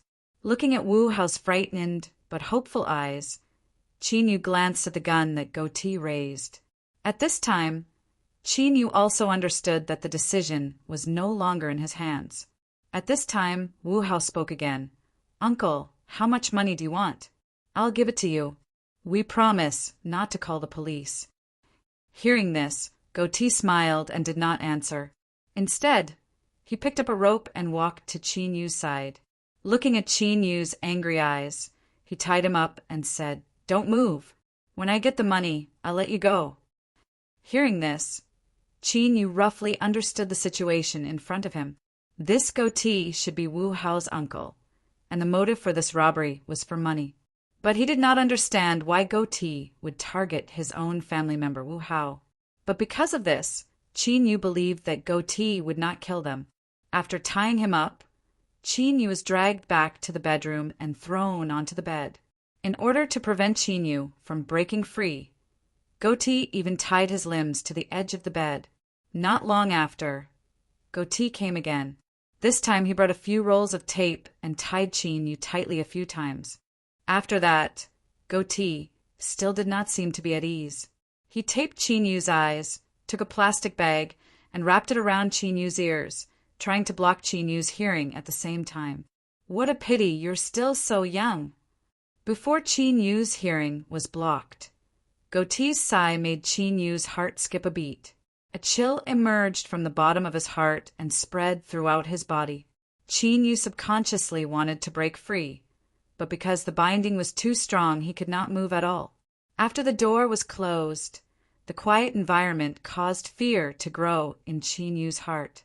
His blood stopped flowing, and soon his hands and feet became numb. Everything fell into darkness. He could not hear, see, or speak. As long as he gently shook his head, there would be dripping noises in his ears that were covered by the plastic bag. At this time, Qin Yu's imagination began to run wild. In his mind, the scene of his heart being pierced by the tri-edged bayonet and violently convulsing in a pool of blood appeared. In the end, the blood would coagulate, and the corpse would slowly stink. Qin Yu was tortured by this invisible fear, and the time seemed to be endless. After an unknown amount of time, Qin Yu, who was in a trance, was violently pulled awake. He could vaguely feel that someone was helping him untie the rope that was tied to the head of the bed. But Qin Yu could not feel happy. This was because such a rough method was absolutely not the action of a rescue worker. Sure enough, as Qin Yu expected, after untying the rope that was tied to the head of the bed, he was violently dragged outside. At this time, because his blood was blocked, his limbs were in trouble, and his strength to resist was very weak. Qin Yu tried to grab something beside him to borrow strength, because he had a premonition that something bad was about to happen. But immediately after, his head hurt, and his thoughts fell into unconsciousness. When he woke up again, Qin Yu found himself lying in the abandoned hospital covered in blood, and the goatee was standing under the dim yellow light, drawing something on the ground with a strange expression. Qin Yu propped his body up with difficulty, and he turned to look to his side. Sure enough, Wu Hao's clothes were also torn, and he was lying on the side covered in blood. What exactly do you want to do? Don't you want money? I'll give it to you. Before Qin Yu could finish speaking, the goatee extended his hand and interrupted him. Qin Yu looked forward with the help of the dim light and found that the goatee was carrying a bucket of paint, and his hand would dip into it from time to time. He seemed to be drawing something on the ground. The tip of his nose was filled with a faint fishy smell, and then he thought of the wounds on his and Wu Hao's bodies. Qin Yu immediately understood what was in the bucket of paint. No matter how stupid he was at this time, Qin Yu realized that the goatee was not here for money, but for another purpose. But now, Qin Yu's body was sore and weak, and he did not even have the strength to stand up. Even if he were to run, he would not be able to run more than a few steps. At this time, Wu Hao also slowly woke up, but compared to Qin Yu, he appeared even weaker. There was not a trace of blood on his deathly pale face, and his expression was somewhat lifeless. This kind of condition looked extremely bad. Sir, I'm done. What should I do next? Suddenly, the goatee stood up and muttered to himself. No one answered, but the goatee's expression became increasingly strange. After a moment, the goatee nodded heavily, and his gaze turned to Qin Yu and Wu Hao. Uncle, what exactly do you want? If you want money, I can give it to you. Just let us go. Wu Hao's voice was weak, and there was a hint of sobbing in it. Little Hao, you know that uncle likes to gamble, and I've been a rotten person all my life. But this time, there's a chance to turn things around in front of me. How can I let it go? At this time, the goatee suddenly paused. That's right. Uncle was actually beaten to death a month ago because he could not pay off his gambling debts. Hearing this, a chill rose in Qin Yu and Wu Hao's hearts, and they could not help but feel their hair stand on end. The goatee's eyes flashed with a frightening cold light as he gradually approached. At this moment, Qin Yu's heart was filled with despair. Was he really going to die in the hands of this lunatic? After the goatee approached the two of them, he first grabbed Wu Hao's wrist, and then he grabbed Qin Yu's hair, dragging the two of them to where he was standing previously. After being dragged to the light, Qin Yu was horrified to find that under his feet was a strange array pattern drawn with blood. After the goatee dragged the two of them to the array eye of the pattern, he grabbed Wu Hao's left hand, and then he pulled out the tri-edge bayonet from his waist and forcefully slashed it. Blood spurted and dripped continuously. Wu Hao and Qin Yu, who saw the scene, were filled with despair. Qin Yu was limp to the side, and he could only watch helplessly as Wu Hao's life flowed away. He tried to struggle and resist, but he was kicked to the ground, and he could not get up no matter what. The continuous loss of blood caused Wu Hao to fall into a coma. After the goatee put down his arm, Wu Hao was already limp on the ground, motionless. "It's your turn." A bloodthirsty scarlet flashed in the goatee's eyes. He grabbed Qin Yu, who was on the ground, and used the same method to cut his wrist. "You, what is your purpose in doing this?" Qin Yu asked weakly. Death was so close, but he did not want to die without knowing why. "If it's you, I can only say that your luck is bad. I actually only want little Hao's life because his soul is different from others. As for you, you're just unlucky, but you can still contribute a bit of value." The goatee's tone was somewhat excited, as if he was looking forward to something. At this moment, Qin Yu's consciousness gradually blurred. Vaguely, he saw the blood-painted array emit bursts of scarlet light, and malevolent phantoms of evil spirits emerged from the array. Chapter 123. After the execution, the prison guard and the executioner left with the 4 corpses. It was a long journey, as if there was no end to it. Under the nourishment of the blood rain, the bodies of the 4 gradually solidified. Thinking about how he was wrongly accused as a murderer, how he was imprisoned, and how he was executed, Qin Yu's resentment surged, and he could not calm it down for a long time. "Brother, let's go." Hearing Bei Li's explanation, Lu Wu suddenly remembered that there was a guy who was not pulled down to the underworld by the formation. No matter how unwilling Qin Yu was, he could only accept the punishment of the law in front of solid evidence. "Immortal! Immortal!" Seeing Qin Yu's expression, the old man mumbled a few words of joy and retreated back to the corner. "I'm telling the truth," Qin Yu said while suppressing the anger in his heart. Just as the swordsman was about to leave, rays of blue light appeared in the sky above His Excellency's palace. Arriving at a door, the prison guard opened it and said to the man, "Behave yourself after you go in." As early as a week ago, the court had declared Qin Yu guilty of murder, and because of this he was imprisoned in this prison. In the distance, a graceful figure was standing on the water, holding a glass lamp in her hand.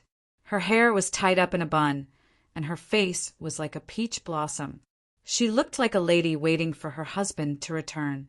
After swallowing the old woman, the evil spirit's figure became more and more solidified. At the place where the 4 people died, a vortex invisible to the naked eye was slowly forming. Yes, the 3 souls beside him were also prisoners who were executed at the same time as Qin Yu. Qin Yu did not know what crimes they had committed. Thinking about how he died unjustly and how his soul would be sucked dry after his death, Qin Yu's resentment continued to grow.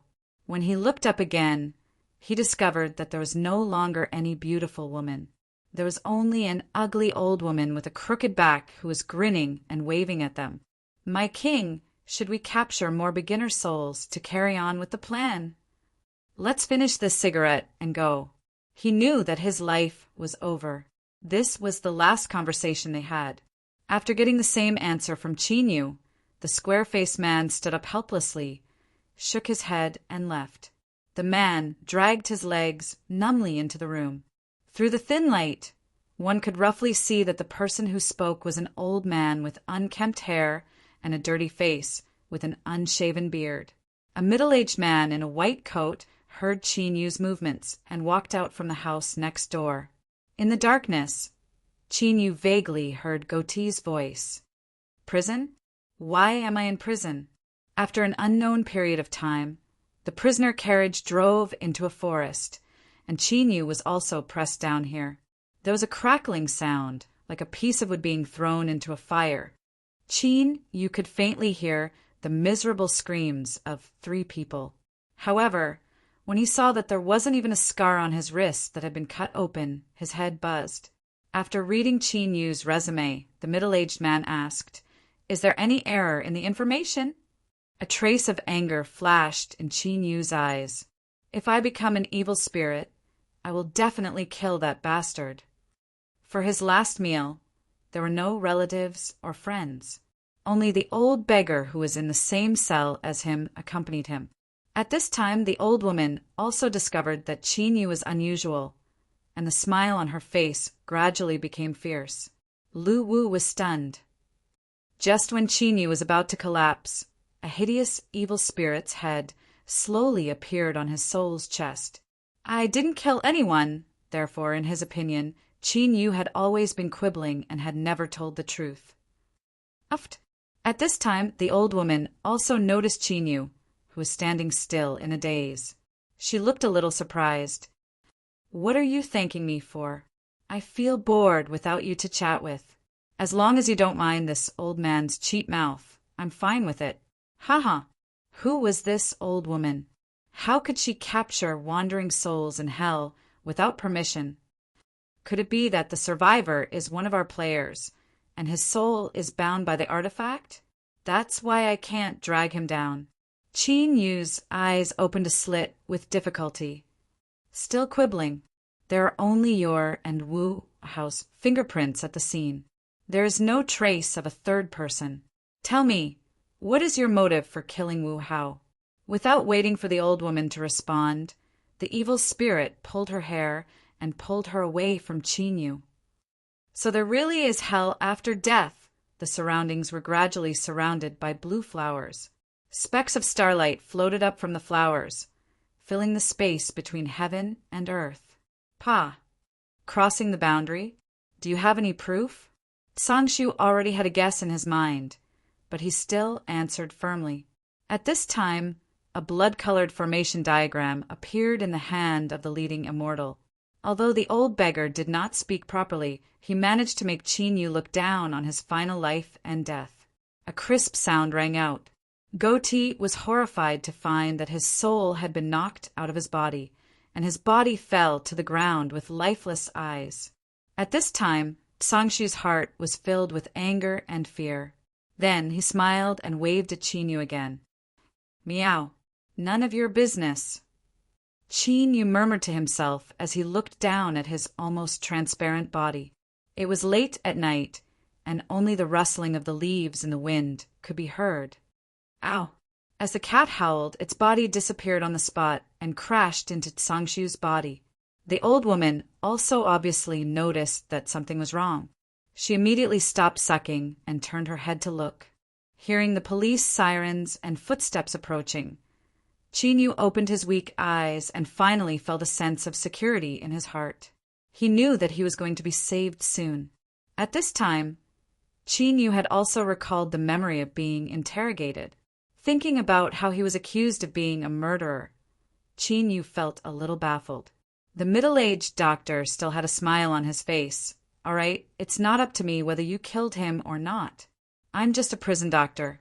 When you recover, you can go and prove it yourself. My task now is to take care of you, and don't let anything happen to you here. Oh, right. There's something I forgot to tell you. The square-faced man who was about to push the door open suddenly turned to face Qin Yu. I understand. According to the old beggar, after extreme misfortune comes bliss. Living in this world was extremely unlucky, so he would definitely be lucky when he went down. Qin Yu's face was filled with resentment towards the man's suspicious attitude. A strong beam of light hit Qin Yu's face, stinging his eyes. Qin Yu nodded and drank the last glass of wine. He stood up and walked towards the prison guard. In the white light, he saw a hazy figure sitting in front of him. Death sentence with a 3-month suspension. Specks of black gas emerged from Qin Yu's body and were slowly sucked out by the old woman. His spiritual body began to fade again. The groundless murder accusation, the erased traces of the goatee, and the most unbelievable thing was that the injuries on his body had disappeared. All these things connected together, making Qin Yu feel like he had fallen into a foggy whirlpool. Everything was strange. Qin Yu glared at the old woman who was lying on him. The anger in his eyes grew stronger and stronger. Bei Li chuckled. I've already recorded the formation map. We'll know where it leads after checking. I think there will be someone who wants to stop him more than us. At this time, the executioner was already waiting in the empty space in the middle of the forest. At the same time, there were 3 other people who were about to be executed, like Chinyu. The executioner ignored Chinyu this time. Instead, he patted Chinyu's shoulder again and turned to walk out of the door. Someone will naturally come to kill him after exposing his existence. Bei Li squinted her eyes and smiled. Chinyu subconsciously propped himself up. His arms were abnormally sore, causing him to stagger and almost fall. Sigh, a life for a life. There's nothing to be afraid of. Besides, there's a new life waiting for you after you go down. In a prison on the outskirts of Tianluo City, a young man who looked like he was in his 20s was walking slowly, accompanied by prison guards. As soon as Cangshu's voice fell, 8 figures appeared in the sky. They were surrounded by a mystical mist and had an otherworldly aura. Each of them was stepping on a cloud, but their eyes were filled with a motionless indifference. Where am I? The bright moonlight shone through the gaps between the leaves, making the ground look slightly mottled. However, if the person behind the scenes had a huge influence, he would not be able to handle it alone. The reappearance of the goatee filled Chinyu with despair. He wanted to struggle and shout, but he had lost too much blood and his body was sore.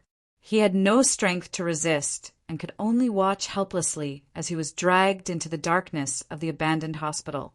When he returned home, Lu Wu glanced at Bei Li, who was eating snacks.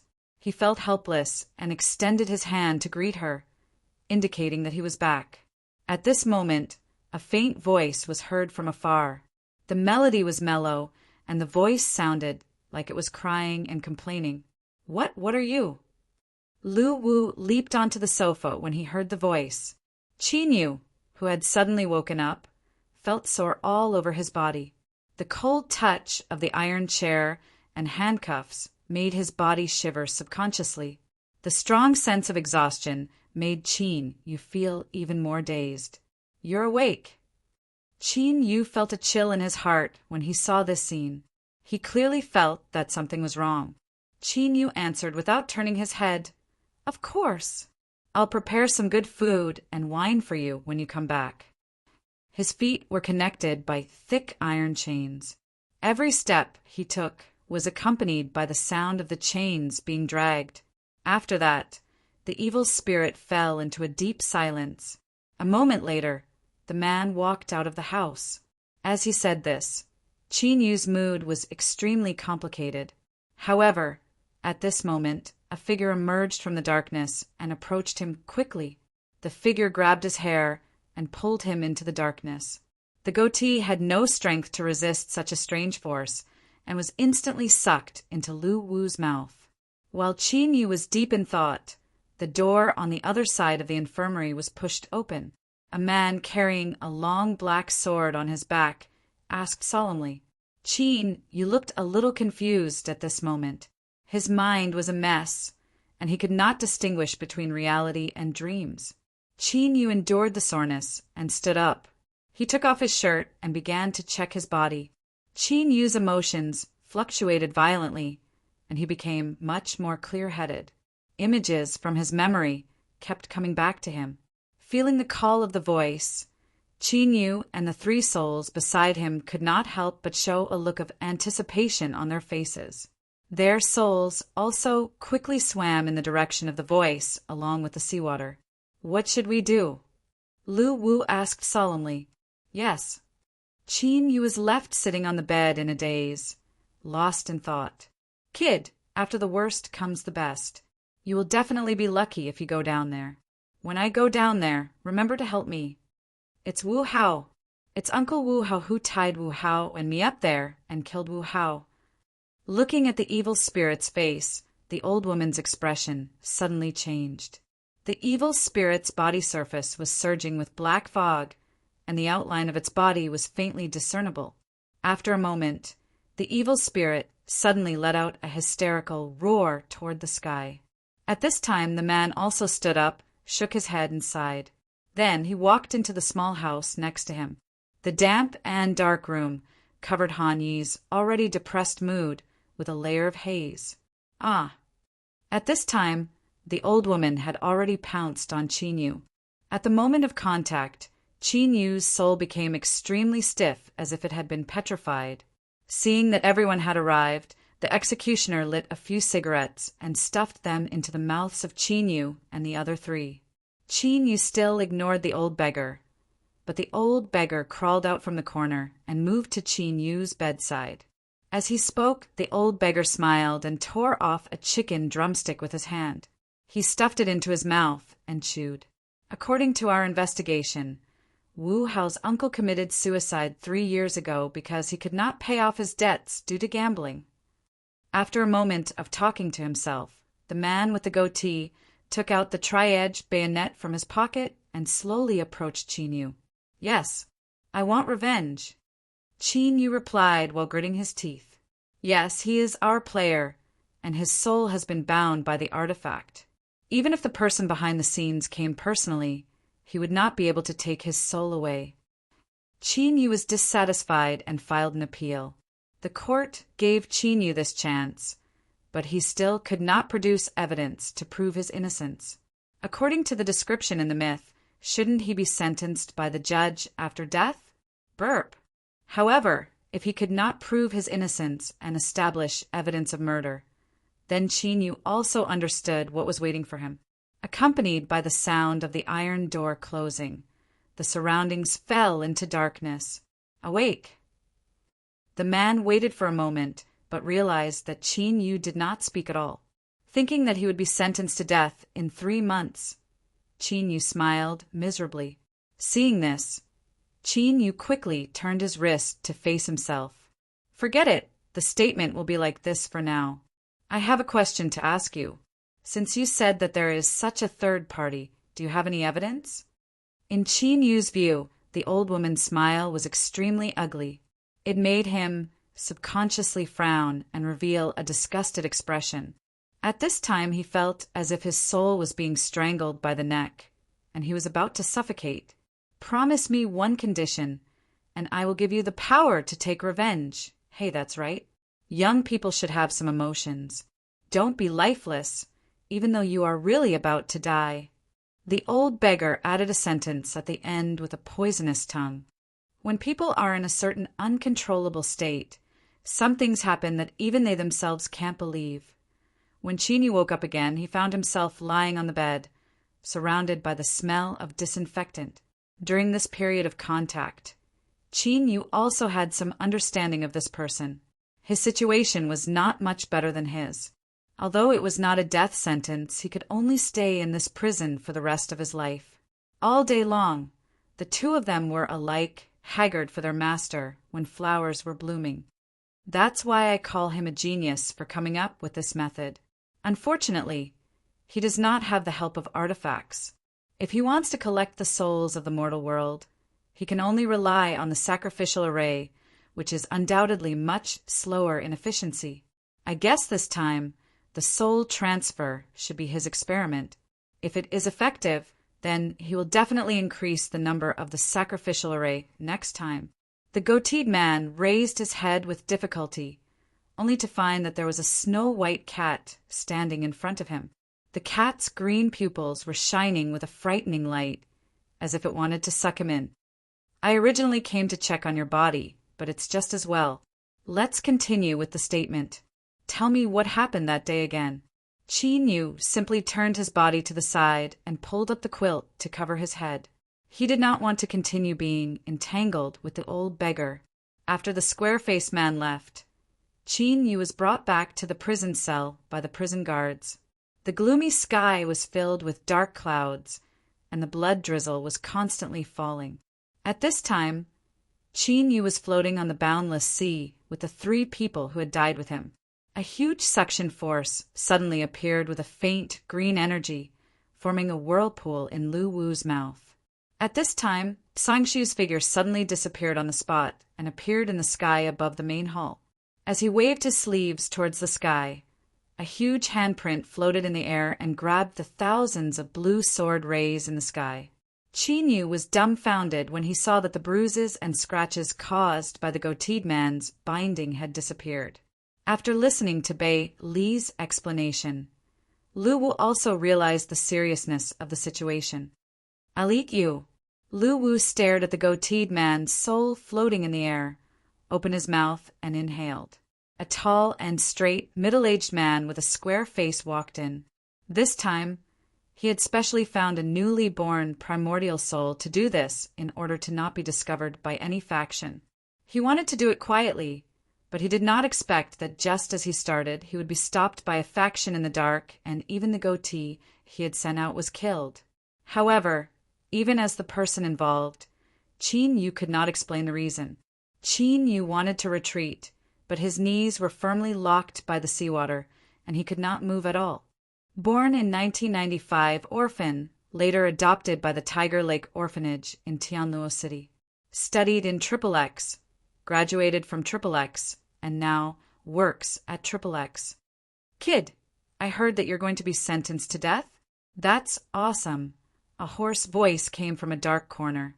During this period of time, Qin Yu had gradually become familiar with the old beggar. Qin Yu was not in the mood to pay attention to the old beggar. He lay on the bed and stared blankly at the ceiling. After drifting for an unknown period of time, the color of the sea turned brown, and it was as deep as the water of the yellow springs described in the myths. As he gradually approached the place where the singing was coming from, blue flower buds rose from the water and slowly bloomed. "Tell me the whole story. Remember, I'll record everything you say. If there's any falsehood, then I'm sorry, but you'll probably be promoted from the most likely suspect to the murderer. This is a prison, and you've lost too much blood. Rest a little more," the middle-aged doctor replied with a smile.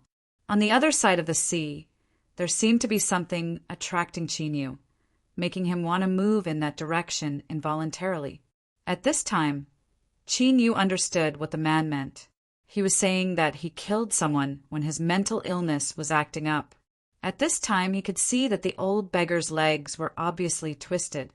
How is this possible? Qin Yu muttered to himself. His expression was full of disbelief. This map shows the location of His Excellency Sangshu's palace in the underworld, and it's connected to the Yin talisman that you have. Are you still going to quibble? But after a moment, it seemed to be faintly discernible, as if it would dissipate at any time. Suddenly, a soft and cute voice sounded in Qin Yu's mind. The old woman grinned fiendishly, revealing two fangs as she bit down on Qin Yu's neck. Seeing that Qin Yu seemed to be fine except for a slight emotional fluctuation, the middle-aged doctor turned around and walked into the small room next to him. I didn't kill anyone. I didn't kill Wu Hao," Qin Yu murmured subconsciously. Qin Yu had already guessed the identity of the man in front of him, so he nodded cooperatively. F***CKU, I just came down here, and I'm going to die. I can't accept this. I'm the dignified His Excellency of the Underworld. Even if I'm guilty, the Emperor of Fengdu in my area should be the one to deal with it. Sangshu waved his long sleeves, his long hair dancing even though there was no wind, and his aura rose rapidly. "What does it have to do with you?" Sangshu looked solemn as he looked at the sky. In a trance, Qin Yu had the illusion that he was looking at himself.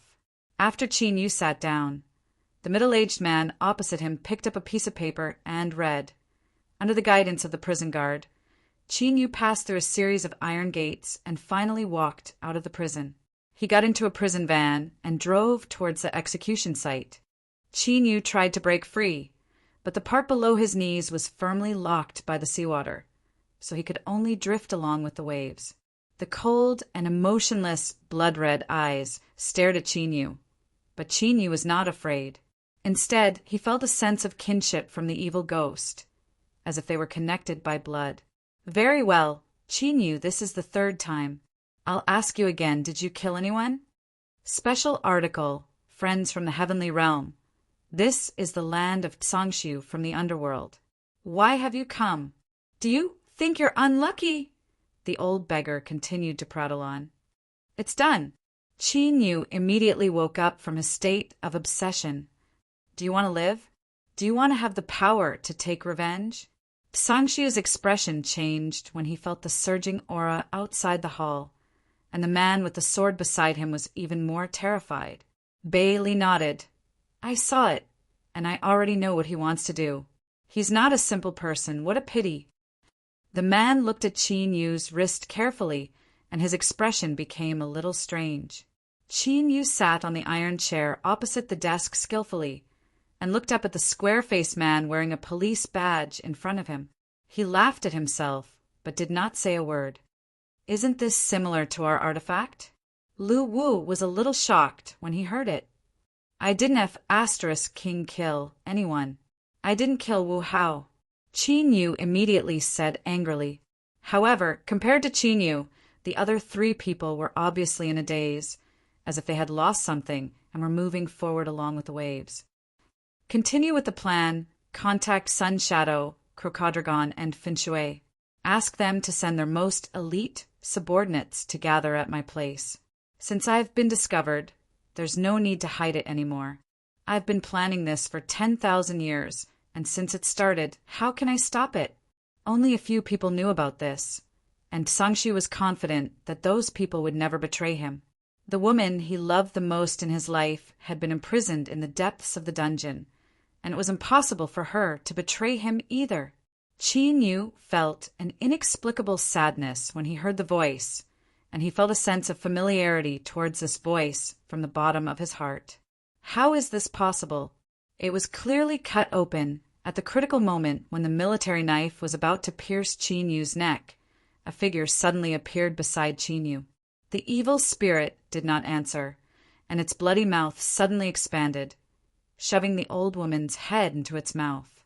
Then it forcefully lifted the old woman and swallowed her whole body. Qin Yu did not wait for the voice to state its conditions, and he shouted in his heart, I agree, I'll agree to anything, even if I'll be consigned to eternal damnation, as long as I can have my revenge. As the 4 of them approached each other, Qin Yu's chest suddenly became hot, and the temperature rose rapidly. The bright red sparks spread rapidly, and a gunshot was heard when it reached the tip of his chest. The world seemed so strange and cold. Sangshu's expression was ferocious, and he clenched his fists tightly. However, he did not know which force was targeting him, and how they knew about his plot. The roar echoed throughout the world, as if announcing its arrival to the underground world. Qin Yu, tell me, why did you kill your roommate, Wu Hao? A dignified voice suddenly rang out. He glanced at Qin Yu, walked to his side, and patted Qin Yu's shoulder. In the depths of the forest where the vegetation was swaying, there was no trace of anyone except for the traces of blood on the wet soil.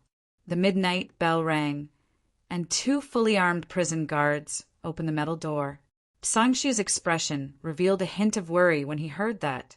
Resentment and anger intertwined, and Qin Yu's chest became hotter and hotter. He patted the edge of the bed. Kid, I don't know if you're innocent, but I'm telling the truth. Qin Yu clinked his wine glass with the old beggar and downed it with a smile. Old man, thank you for your help during this period.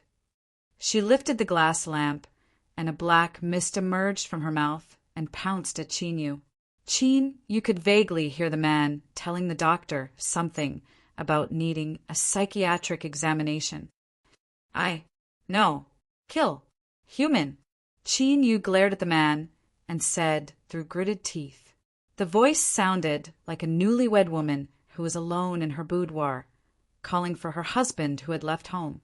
It was poignant and touching. Tell me more specifically, how is he going to defy the heavens? He looked up in confusion, but found that Qin Yu had already fallen asleep with his head tilted. They retreated to the side after the prison guards, and the executioner spoke a few words. Everything that happened before Qin Yu's death flashed through his mind like a fast-forward movie. At this moment, Qin Yu's resentment turned into a nearly solid purple gas that circulated in his chest. The man took out a pen and a notebook from his pocket as he spoke. After reading Qin Yu's psychiatric examination report, the square-faced man knew that there was nothing wrong with Qin Yu's mind. He had been planning this for 10,000 years, and the blood-colored diagram of the soul transfer formation was specially researched by him for this matter. My lord, why couldn't the soul transfer formation that you bestowed upon him take away this person's soul? Even my subordinate's soul was almost devoured during the process. In the palace of the lord of the land of Psangshu in the underworld. The other three were still in a daze as they slowly floated into the old woman's glass lamp. There's no mistake, Chinyu replied calmly. Waves of weakness came over him, and this weakness from the soul made Chinyu more clear-headed. The man also recorded everything that Chinyu said in his notebook with a serious face. The man with the goatee was horrified, and he struggled to stand up, but he saw 4 balls of green flames burning on the cat's limbs. I can't accept this. I don't want to die. I want to take revenge. Looking at the unconscious Chinyu, Lu Wu felt a little helpless. After some thought, he reached out his hand and took out a grain of spiritual rice from the artifact. He painfully broke it into 2 halves and threw 1 half into his mouth, while he fed the other half to Chinyu. It slowly sucked in the 4 confused figures who were rooted to the ground. Therefore, a day ago, Chinyu's verdict was delivered to him. Chinyu raised his head, subconsciously. This time the voice did not speak. Where am I? However, when Chinyu mentioned the glowing blood-colored formation and the appearance of evil spirits, the man immediately frowned and interrupted Chinyu. After making sure that the man was fine, Lu Wu jogged to the area where the blood-colored formation was painted. After carefully examining the formation, he opened his mouth and blew. A gust of green energy blew past, and the blood-colored formation instantly became blurry. After doing all this, Lu Wu immediately turned around and left. Seeing that Chinyu had woken up, he was stunned for a moment. Then he walked to Chinyu's bed and sat down on a stool. Chinyu heard him and took a deep breath. The strong smell of tobacco made Chinyu's eyes turn red, but he still took a few deep breaths to relieve the fear in his heart. The sudden appearance of the blue rays pierced a hole in the sky, and rays of blue rays fell like sharp swords. Sangshu, you've crossed the line. We are under the order of the Big Dipper, Lord, to capture you and bring you back to convict you. After 3 months of torment, this day arrived as scheduled. Have you ever been traumatized mentally before? Under Chinyu's astonished gaze, a wisp of green smoke floated out of his chest and turned into the figure of an evil spirit with a green face and sharp fangs. Bailey nodded. I have to say this man is a genius. He wants to collect the souls of mortals and refine them into war puppets. He wants to fight against the heavens with the talents of the human race.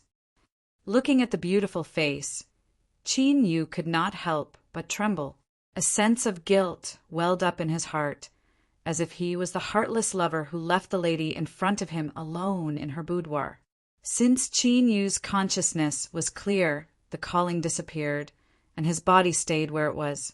Sangshu fell into deep thought. He felt as if there was an invisible hand hovering above him, and it could launch a fatal blow at any time. The sound echoed in the abandoned hospital. Goatee, who was standing next to Chinyu, fell to his knees when he heard the cat's meow. His face was filled with horror. He pulled his right hand out from under the blanket and held it in front of the man. Did I make this wound myself?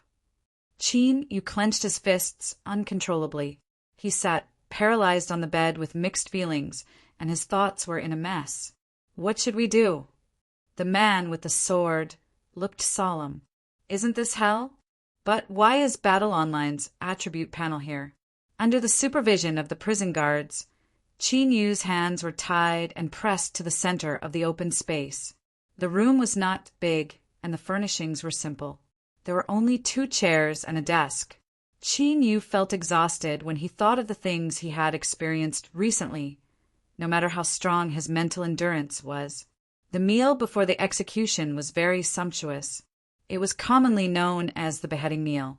Eating a full meal before death would ensure that one would not starve on the way to the netherworld. Why would he kill his classmate and best friend? Moreover, how could there be no traces of Goatee at the scene? Initially, I chose the initial soul to be on the safe side so that no forces would suspect me. But now, I suspect that the behind-the-scenes force who stopped us from carrying out our plan already knows who I am. However, Qin Yu's face was filled with disbelief because he realized that an attribute panel had appeared on the evil spirit. Qin Yu, male, 23 years old. Next, Qin Yu began to recount everything that happened that day from the beginning to the end. The sound of a pen sliding on a piece of paper could be heard. After he finished making the notes, the voice spoke again. There's another important point. His methods are too evil. If he really wants to achieve his goal, the mortal world will definitely be turned into a charaba. That's why we have to stop him. Yes, Qin Yu nodded. Chapter 124. His words had undoubtedly infuriated the 8 immortals. They looked at His Excellency, Sangshu, angrily and scolded him. Sangshu, the 3 realms, has clearly stated that all forces from the underworld are not allowed to enter the Yang realm, let alone make contact with the human race. Since you've used the Yin talisman to enter the Yang realm, that's a violation of the 3 realms' rules. Why can't the Heaven realm, the one who set the rules, capture you? Sangshu smiled faintly. I'm really curious. Since you're so afraid of the human world rising again, why don't you just destroy them instead of making the 3 realms rules? What a bunch of hypocrites. Are you trying to start a war between the immortal realm and the underworld? That's what I said. It has nothing to do with the underworld. I just can't stand you, sanctimonious people. Don't you want to capture me? Come and try. Sangshu said indifferently as he floated in the air and looked at the 8 immortals. After a few provocations, the 8 immortals who came from afar could no longer hold it in. They formed a hand seal together, and blue immortal swords appeared in the air. Demon slaying formation, slaughter. At this moment, the formation suddenly expanded, and the countless blue immortal swords that were scattered between heaven and earth began to merge together to form a giant blue sword. The 8 immortals stood behind the giant blue sword at the same time and pushed it forward together, pressing down on His Excellency Sangshu's head. His Excellency Sangshu did not panic in the face of the immortal's powerful suppression. He shook his right hand lightly, and an ancient long blade slowly appeared. He then turned sideways and swung it forward. A giant blade ray that was hundreds of meters long soared into the sky and instantly collided with the giant blue sword. The entire sky turned bright as day, and the energy released from the collision turned into circles of ripples that spread in all directions. Sangshu, how dare you attack us? Do you really want to start a war between the 2 realms? I've already said that I'm me and I have nothing to do with the underworld. Boom! A loud noise came from the sky as the giant blue sword tore through the blade ray and fell again. The ancient long blade in Sangshu's hand slashed towards the sky again. The purple blade aura continued to absorb the spiritual chi of heaven and earth as it shot into the sky, condensing and expanding. The blade aura once again collided with the giant blue sword, and the 8 immortals' attacks were blocked once again. At this moment, several silhouettes rose into the air from the ground. My king, subordinate Ring, is here to help. Your Majesty, I'm here to help you. My king, subordinate Crocodile Dragon, is here to help. These figures hovered in the air and appeared beside Sangshu, glaring angrily at the 8 immortals. The 8 immortals blanched at the sight of this. They thought that Sangshu would follow them back obediently, but they didn't expect him to fight back. If it was just Sangshu, they would not be afraid. However, if the other ghost kings and ghost generals were to join forces with Sangshu, there was no way they could win. This battle has nothing to do with you. Leave. Sangshu's gaze swept across each of his subordinates. He was relieved, but he still spoke in a firm tone. Your Majesty, I told you to get out. Don't you understand? Sangshu's expression turned cold. Having ruled over the land of Sangshu for hundreds of thousands of years, the intimidating aura that emanated from Sangshu's body made the ghost kings and ghost generals tremble. Go down. This battle is a battle between the traitors of the underworld and the immortals. Do you want to become the sinners of the underworld as well? Looking at the struggle on his subordinates' faces, Sangshu waved his hand and swatted all the ghost kings and ghost generals down from the air. After that, Sangshu turned to look at the sky. I've been annoyed by you guys for a long time. Today, let me see what you immortals are capable of. A layer of purple energy appeared on the surface of Sangshu's body as he spoke, corroding his clothes. Then the purple energy slowly solidified and turned into a purple golden armor. Surrender, you maniac! It was obvious that Sangshu was ready to fight to the death. The 8 immortals' expressions changed. The blue, great sword glowed brightly and pressed down fiercely. Sangshu levitated in the air as he faced the sword ray formation. He gripped his ancient long saber tightly in his right hand and faced the blue, great sword head-on. Boom! A huge airflow swept across the sky above His Excellency's palace. Break! Sangshu's long hair danced in the wind, his expression filled with determination as he pressed his long saber upwards. A few cracks appeared on the blue greatsword and continued to spread upwards. Kacha! Boom! A mushroom cloud formed in the sky, and Sangshu and the 8 immortals were sent flying at the same time. Immortals? That's all you've got. Sangshu pointed his long saber at the 8 immortals after he steadied himself and sneered. You. The 8 immortals looked terrible. It was obvious that they had underestimated Sangshu's strength. However, they would definitely be mocked if they returned like this. Just as they were about to attack again, a giant golden hand appeared in the sky and slowly pressed down. Even the ghost generals and ghost kings who were standing on the ground could not withstand the enormous wind pressure and were sent flying. Heavenly Lord! The 8 immortals turned around and bowed towards the sky. The giant hand carried the might of heaven and earth and came crashing down like a mountain. Sangshu looked terrible as he stared at the giant golden hand. He did not expect the Heavenly Lord to show up, just to capture him. Break! The ancient long saber danced again and met the attack. Kacha! The ancient long saber shattered into pieces the moment it collided with the giant golden hand. Sangshu spat out a mouthful of blood as the purple golden armor on his body cracked. His body fell and crashed onto the ground. Stubborn fool, I shall grant you death. A rebuke resounded in the sky. Then the giant golden hand accelerated its descent and the space below began to distort under the terrifying pressure. Sangshu's eyes were filled with indignation. He struggled to resist, but the giant golden hand had already locked down the space within a few miles. He could not move at all under the pressure of the giant palm. He had planned for this for 10,000 years, but it was going to end like this. Sangshu, who was lying on the ground, looked up at the giant golden hand in the sky and laughed at himself before slowly closing his eyes. Am I going to die? The girl's figure appeared in his mind, and he could not help but smile bitterly. The land of Sangshu was not called Sangshu back then, but Yuanshu. He was not His Excellency Sangshu, but just a young man who wanted to become stronger. They first met on the pagoda mountain of Yuanshu.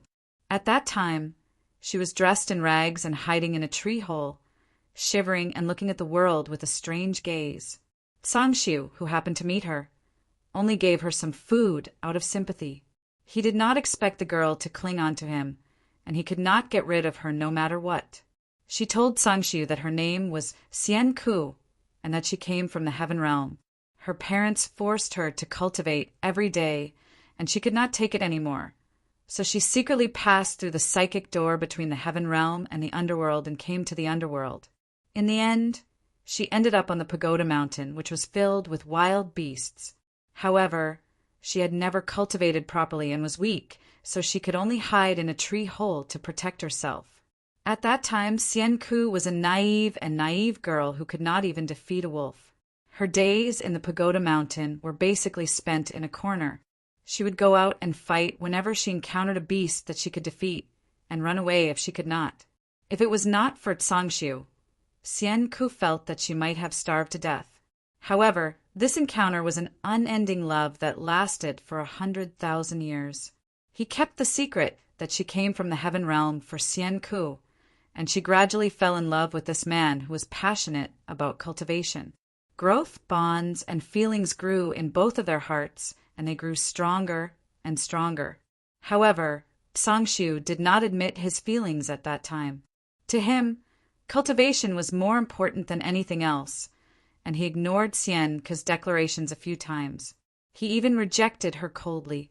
The relationship between the two changed when Sangshu provoked a ghost king's child during the recruitment of the King Yuan's army.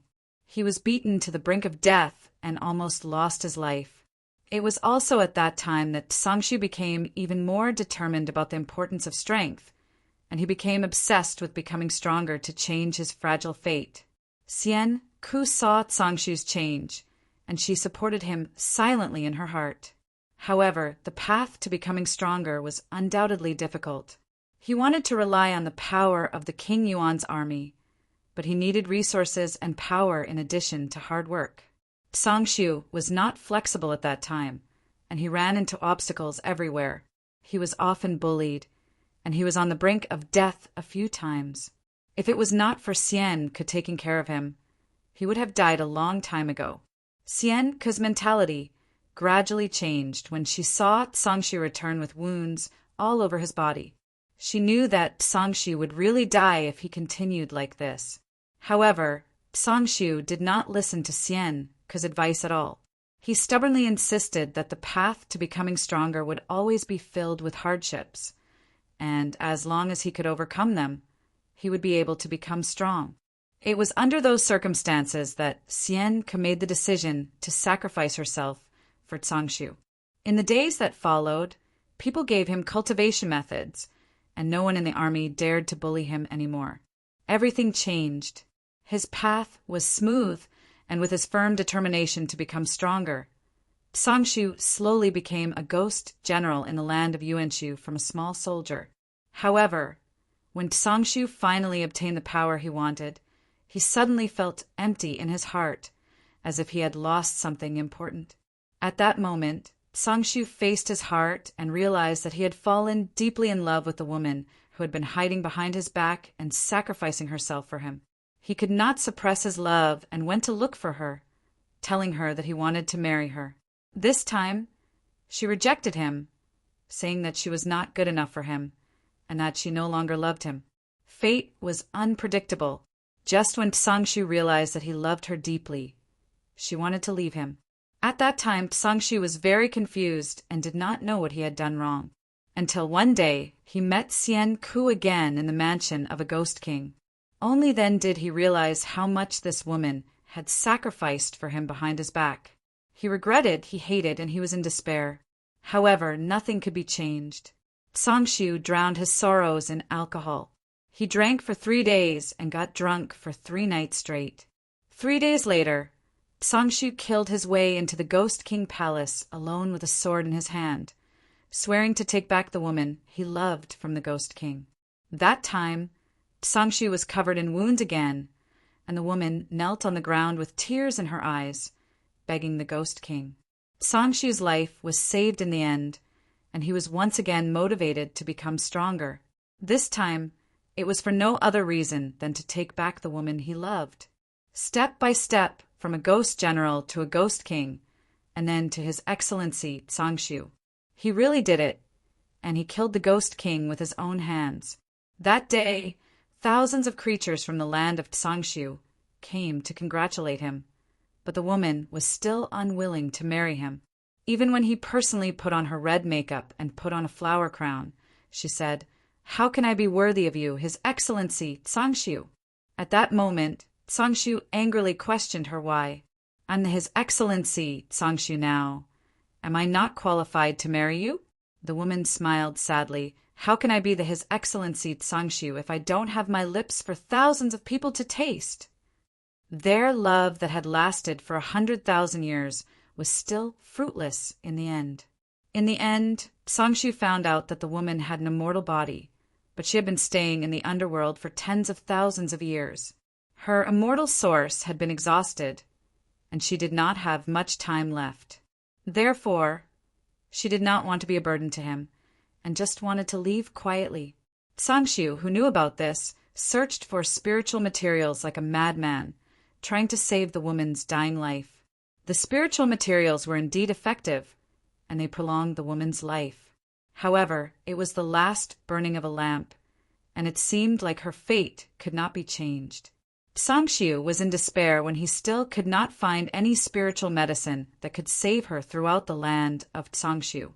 In the end, he decided to walk the path of 1,000 calamities, even if his soul was destroyed, just to see one of the rulers of the underworld, the Emperor of Feng, due after a narrow escape from death. He finally saw the ruler of the underworld. The Emperor of Feng, Du, also told him that the only way to save the woman was to send her to the heavenly realm and find a heavenly immortal to replenish her immortal source, ignite her immortal body, or obtain the celestial source of the heavenly realm for her to swallow. Sangshu brought Xian Ku to the heavenly court after knowing the way, and they arrived at the divine gate. However, the arrogant deities ignored Sangshu's pleas. To them, the deities who had been corroded by the yin energy were no longer fit to be deities. They were unwilling to accept the woman's identity as a deity, and even more unwilling to save her. Sangshu met a deity in front of the divine gate when he was in despair. The deity asked Sangshu if he was willing to betray the underworld and become his blade. If he was willing, he would save the woman. Sangshu was lost at that moment, but he nodded resolutely when he saw the weak woman in his arms. After that, Sangshu would go to the divine gate every 10,000 years to ask the deity to replenish the woman's immortal source and ignite her immortal body. He would collect information about the major regions of the underworld and report it to the deity every 10,000 years. However, the deity was no longer willing to help Xian Ke 30,000 years ago. He told Sangshu that the underworld seemed to have forgotten about their past hatred, and that there was no longer any possibility of revenge. As a blade, he had lost his value, so he was no longer needed. This time, Sangshu was completely enraged. He hated the unfairness of the heavens. He had sacrificed so much for this. But why did fate play such a trick on him? After that, His Excellency Sangshu's hair turned white overnight. There was a saying that the gods were watching from above, but to Sangshu, there was only fear in the dark night. Xian Ku escaped a few times when she knew that she was a burden to Sangshu. She wanted to find a place to die quietly so that Sangshu would not have to run around for her anymore. The furious Sangshu had tears in his eyes. He endured the pain and imprisoned Xian Ku. He told her that he would think of a way, and that he would not allow her to die. Since the heartless deities were unwilling to help, Sangshu set his sights on the source of God in the heaven realm. However, the source of God was a precious treasure in the heaven realm. It was even more difficult to obtain it than a heavenly immortal. No matter how difficult it was, Sangshu did not back down. He had been planning for tens of thousands of years just to attack the heaven realm and extend the life of the woman he loved. Sangshu's lips curled into a self-deprecating smile as he looked at the giant golden palm that was descending from the sky. 10,000 years of hard work was just a joke. Chapter 125. Just when the golden palm was about to hit Sangshu, it suddenly exploded in the air, and the entire sky was filled with golden spiritual chi rain. Big Dipper, you've crossed the line. An old voice resounded in the sky. Fengdu, Sangshu has violated the rules we set. Why are you protecting him? Mistakes have to be punished, but since this is my territory, let me handle it. Fengdu. An angry roar resounded in the sky. You want to fight? The old voice resounded again. All right, I'll give you face, but you must give us an explanation for this. If you don't give us a satisfactory answer, the war between the two realms is inevitable. After all, his mistake is not a small one. Then, the golden palm condensed in the sky again. It grabbed the 8 immortals and disappeared into the sky. Sigh. Sangshu, I didn't expect you to go this far. Sangshu's lips trembled slightly when he heard the voice. He did not expect the Emperor of Feng to help him. He knew what a huge mistake he had made. What he wanted to do would even cause a war between the underworld and the heavens. Even so, the Emperor Feng-du was willing to protect him. Sangshu was filled with self-blame when he thought of his betrayal. Sangshu looked at the sky and knelt on the ground, kowtowing. Your Majesty, Sangshu is willing to take responsibility for everything I've done. I'm willing to perish and never drag the underworld down. Sigh. A sigh resounded in the sky again. Take care of your funeral matters. Go. Thank you, Your Majesty. Sangshu kowtowed a few more times before he stood up and walked into the palace. Inside the palace, Sangshu was wearing an embroidered royal robe, and in his arms was a beautiful woman. Do you know how to write it? The historian dipped his brush in his brush and raised it slowly with trembling hands. My Majesty, do you really want to do this? Sangshu nodded calmly. He knew that he had to make a decision in order not to drag the millions of living beings in the land of Sangshu down. The sorrowful historian finally wrote on the paper, Sangshu, His Excellency of the land of Sangshu, killed Yuan Yuanshu to seize the throne. During his reign, he oppressed the living beings of the land of Sangshu and indulged in women all day long. He was a shameless ruler with wild ambitions. He wanted to start a war between the immortals and the underworld with his own power. The living beings of the land of Sangshu could bear witness to his sinful behavior. After he was done, the scribe took a deep breath and passed the paper to Sangshu. Sangshu glanced at it, and a hint of disappointment appeared on his face. He then nodded. Inform all the regions in Sangshu and warn the future generations that the evildoer of Sangshu has been eradicated. The world will celebrate. After the scribe left, Sangshu looked at the beautiful lady in front of him with a hint of gentleness in his eyes. So what if I'm hated by millions of people as long as you don't abandon me? Do you regret? You, his to say king, to say emperor, to is the world. The woman smiled, her eyes filled with love. Don't leave me behind this time. Let's go together. I'll be worried if you stay. The woman's eyes were filled with happiness. She picked up the wine glass from the table. A late wedding toast. Do you want me to marry you? Yes. Sangshu picked up the wine glass too. Their wrists intertwined. After drinking the wine, their bodies slowly petrified. At the moment of death, they were still hugging each other, but their faces were filled with smiles. Perhaps leaving together was the best relief they could get from their hundreds of thousands of years of running. Sigh. The old man sighed in the hall. Sangshu, I'll send you to the 6 paths of reincarnation. Whatever happens in the mortal world from now on, never mind. The 2 souls were extracted from their petrified bodies and disappeared into thin air. The bridge of helplessness in the 6 paths of reincarnation. The woman looked at the bowl of soup that Mengpa handed to her. A trace of nostalgia flashed in her eyes, but she still took it and drank it in one gulp. However, Sangshu's figure appeared in her mind again when she closed her eyes. Love is deeply rooted, but this path can only be passed after the past has been severed. He's already gone, and he only drank 1 bowl. Tears rolled down Xian's beautiful eyes. She reached out to Mengpa again. Another bowl. I want to be with him, even in my next life. Mengpa could not bear to see her like this, but she still handed her another bowl.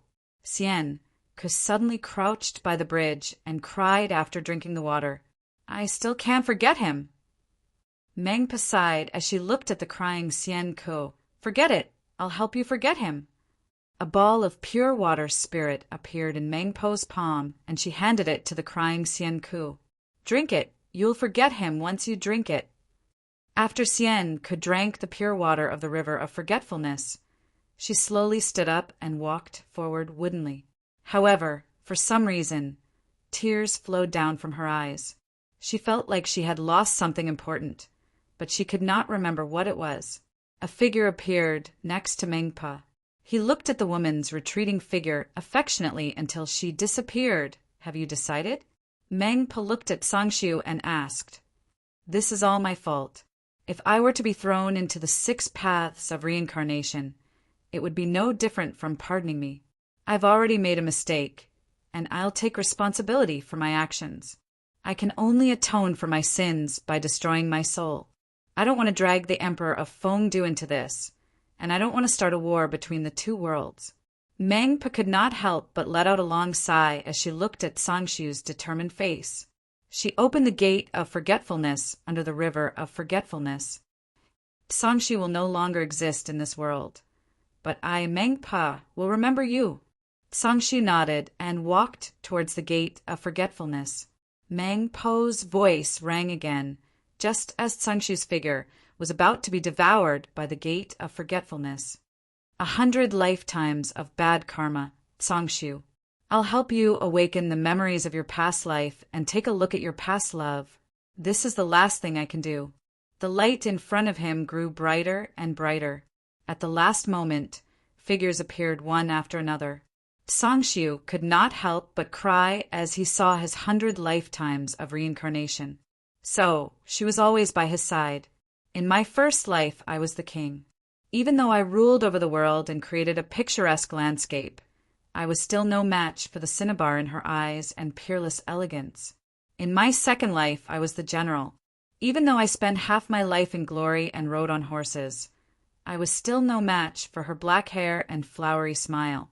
In my third life, I was the chivalrous man. Even though I traveled the world with my sword and became famous all over the world, I was still no match for her elegant figure. In my fourth life, I was the musician. Even though I traveled the world with my sword, I was still no match for her elegant figure. In my fifth life, I was the monk. Even though I cleansed my heart and restrained my desires, I was still no match for her elegant figure. In my sixth life, I was the minister of the country. Even though I left my name in the history books, I was still no match for her elegant figure. In my seventh life, I was the scholar. Even though I wore brocade and made a name for myself, I was still no match for her elegant figure. In my eighth life, I was the farmer. Even though there were peach blossoms and mulberry trees, I was still no match for her red wedding gown. In my ninth life, I was the painter. Even though painting was hard to come by, I was still no match for her simple hands. In this life, I was the king. Even though I had millions of soldiers and thousands of good generals, I was still no match for her smile. Ha! His soul was gradually being torn apart by the river of forgetfulness. However, the pain of his soul being torn apart was nothing compared to the pain of lovesickness in 100 lifetimes of reincarnation. Sangshu's white hair danced in the wind. He looked up to the sky and laughed.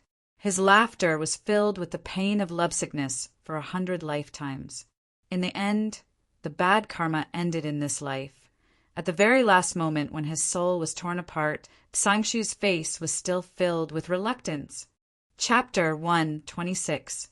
The moment Sangshu's soul was shredded by the power of the river of forgetfulness, the few consciousnesses that were watching everything slowly faded away. The once overlord of the land of Sangshu had finally vanished into thin air. The only thing left behind was a fabricated history, a sinner that was despised by the later generations. However, at this moment, a crack suddenly appeared in the river of forgetfulness gate. A small hand reached out from the inside. Grabbing something, inside the house, Bailey suddenly turned around and hugged Lu Wu, who was watching TV. She burst into tears. Lu Wu, who was in her arms, was dumbfounded.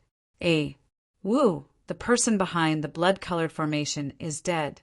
I saw his memory before he died. How pitiful. Looking at the dumbfounded Lu Wu, Bailey told him what Sangshu experienced before he died, as well as the contents of Sangshu's memory. After hearing about Sangshu's tragic experience, Lu Wu sighed. Wu, I think our external server has found an ideal place to develop. Bailey lowered her head and said to Lu Wu with tears in her eyes, You mean the land of Sangshu? Lu Wu had already realized what Bailey was talking about. Yes, the land of Sangshu is now without a master.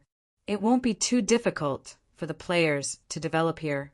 Moreover, we have gained an additional help. If we can wake him up, the land of Tsangshu will be ours. Additional help? What do you mean? Bei Li let go of Lu Wu's hand and drew a line in the air with her right hand. A small white ball of light slowly floated out of the artifact. I've saved him, but this is all that's left. Looking at the white ball of light, Lu Wu was stunned. This is His Excellency, Tsangshu. Bei Li nodded and held the white ball of light in her hand, kneading it like cotton candy. This is all that's left. I've already engraved the mark of the artifact on it. Even if he regains consciousness, he will never betray us. However, it's very difficult to completely recover him at this stage. We need a large amount of soul power to nourish him. Hearing this, Lu Wu's eyes lit up. The thought of a powerful His Excellency becoming his subordinate made Lu Wu feel like he was about to rise. How many soul coins will it cost to recover him? Bei Li counted with her fingers and looked up with a serious face. Probably more than 10 million. His Excellency Tsangshu is very powerful. Perhaps the exact cost will be even higher. The smile on Lu Wu's face gradually froze. 10 million. Lu Wu was a little disheartened by the number. He thought that he would soon have a peerless warrior, but it seemed that he could not afford it. At that moment, he felt the pain of the players who owned the ship. While empathizing with them, Lu Wu decided to increase the intensity of his exploitation. He wanted to inflict more pain on them. Only by doing so could he alleviate his own pain. The land of Beiki, the illusory realm. This area to the south of the mansion of the underworld was shrouded in clouds and mist all year round. It was impossible to see clearly in front of one. At this moment, a few dozen members of the Heaven-Slaying Alliance slowly advanced under Lu Zhan's lead. The fog on the map slowly parted, and the scenery in the illusory world became clearer and clearer. During this period of time, Lu Zhan had been troubled. The leaders of the other guilds had their own fortuitous encounters. They were either the son of the sea or the demonic god's inheritance. However, he did not have any fortuitous encounters. In this aspect, he was lagging far behind. Therefore, Lu Zhan decided to follow the advice of the experts on the forum and bring his people around. Perhaps he would find some opportunities.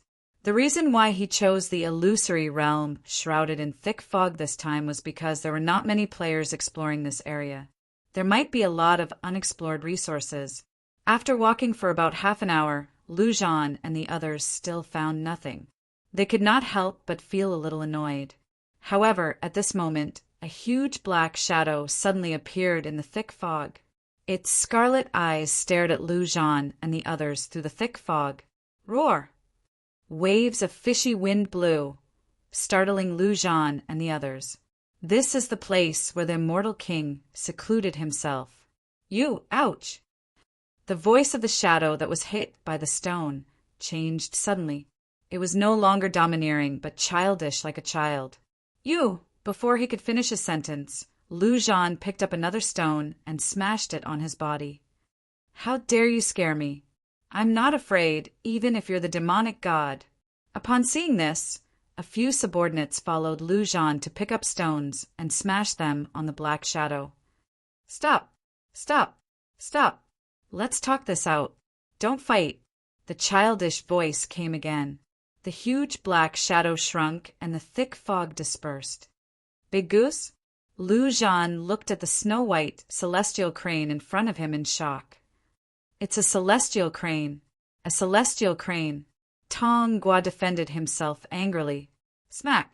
Lu Zhan picked up another stone and smashed it on Tong Gua's head. Big Goose!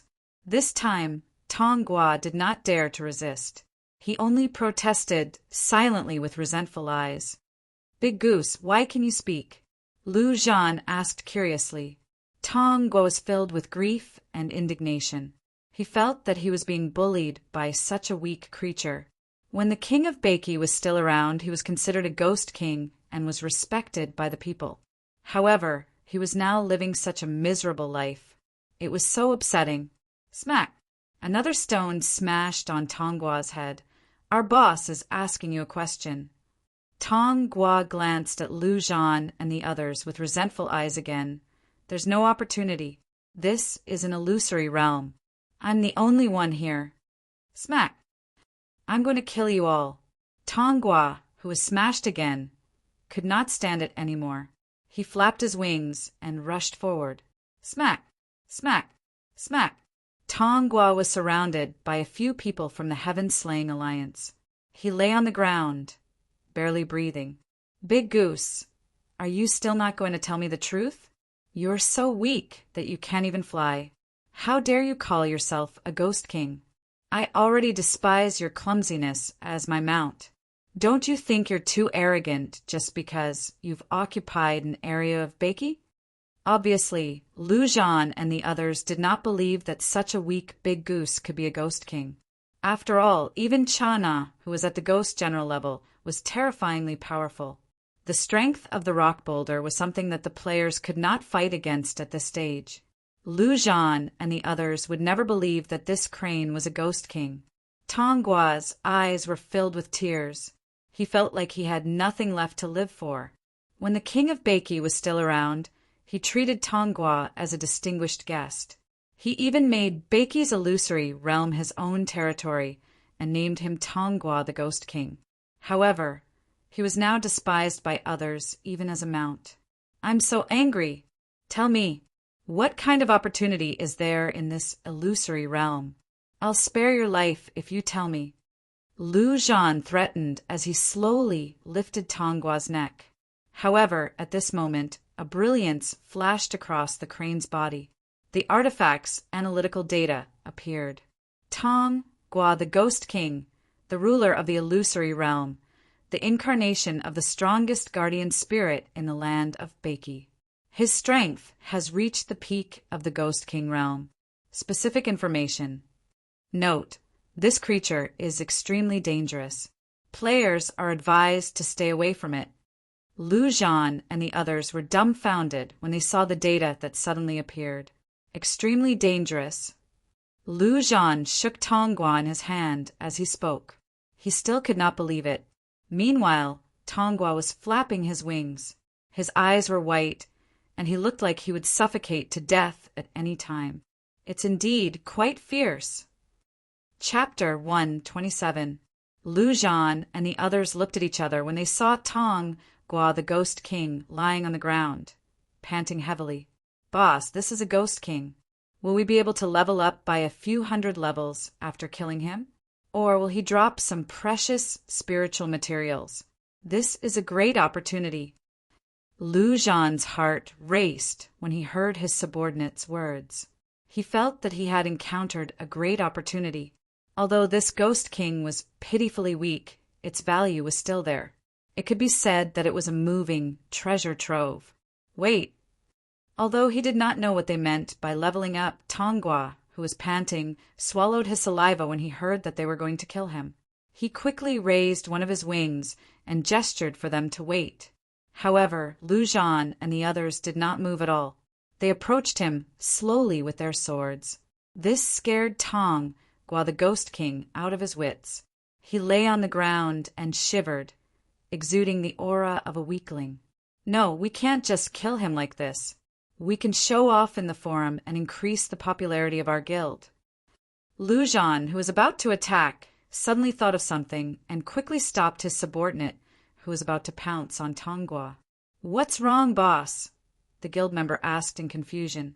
Turn on the live stream and get ready to show off. As he spoke, Lu Zhan turned on the game's built-in live stream.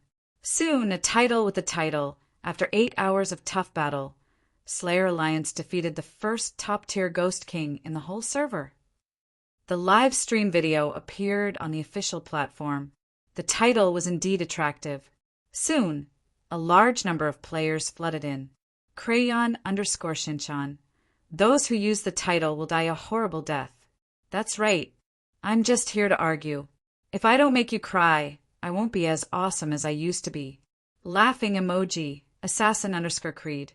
Opie, please take note. Bragging is not only against the law, but you'll also have to pay taxes. I'm going to report you now. Shuali_the_strongest. Slayer Alliance killed a top-tier Ghost King. Cha Na's first warning. Chajian watch. JPG, Watermelon_Taro, you're so bored. A top-tier Ghost King? If you have the time, why don't you chop down a few more trees? I get angry when I see the ancient tree demons in front of the North Rocks. Gritting teeth, the players who entered the live broadcast room basically had the same attitude. They came with the mentality of ridiculing the original poster. They did not think that it was the truth at all. Seeing that the number of viewers in the live streaming channel was increasing, Lu Zhan, who was ready to show off, turned his attention to Tong Gua and opened Tong Gua's analysis panel. When Tong Gua's analysis panel appeared, the entire live streaming channel fell silent. Shuali_the_strongest. I'm shocked. It's really a Ghost King, and a Ghost King at its peak. He's even more powerful than the Rock Ghost King, Invincible_loneliness. How did you do it? Is this the Ghost King of the illusory realm? Peppa Boar. I suspect that you guys are cheating. I don't believe that the Slayer Alliance has the ability to kill the Ghost King. Crayon_Shinchan. Damn, it really is the Ghost King. But why does it look like a useless goose? Lu Zhan's vanity was satisfied when he saw the players' amazement in the live streaming channel. This is an immortal crane, not a goose. Tong Gua was speechless. All right, next, I'll show everyone how to kill a Ghost King single-handedly.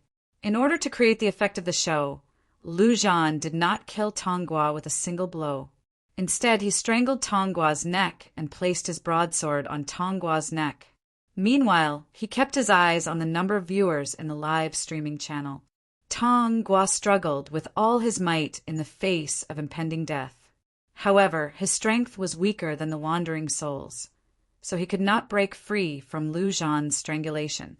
Meanwhile, the players outside the live streaming channel were eager to see what would happen after the Ghost King was killed. They stared at the screen attentively, waiting for what would happen next. The number of viewers in the live streaming channel skyrocketed. When the number of viewers reached 200,000, Lu Zhan finally raised his broadsword. Pay attention, it's time to witness a miracle. As he spoke, he swung his broadsword down. However, at that moment, Tong Gua's body trembled.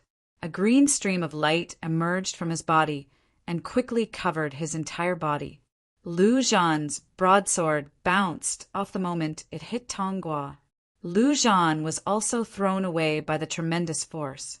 With the support of the green energy, Tong Gua's body was overflowing with light.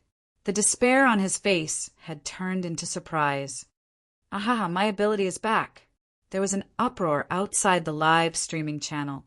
No one knew what was going on. At that moment, Tong Gua stared at Lu Zhan with a sinister smile. How dare you kill me? You're really brave. As he spoke, Tong Gua flapped his wings and disappeared from where he was. He reappeared beside Lu Zhan and started slapping him. The fierce slaps stunned Lu Zhan. He could not understand how Tong Gua, who was so weak just a moment ago, became so strong all of a sudden. Don't worry, I won't let you die so easily. You're the first person who has ever dared to hit me.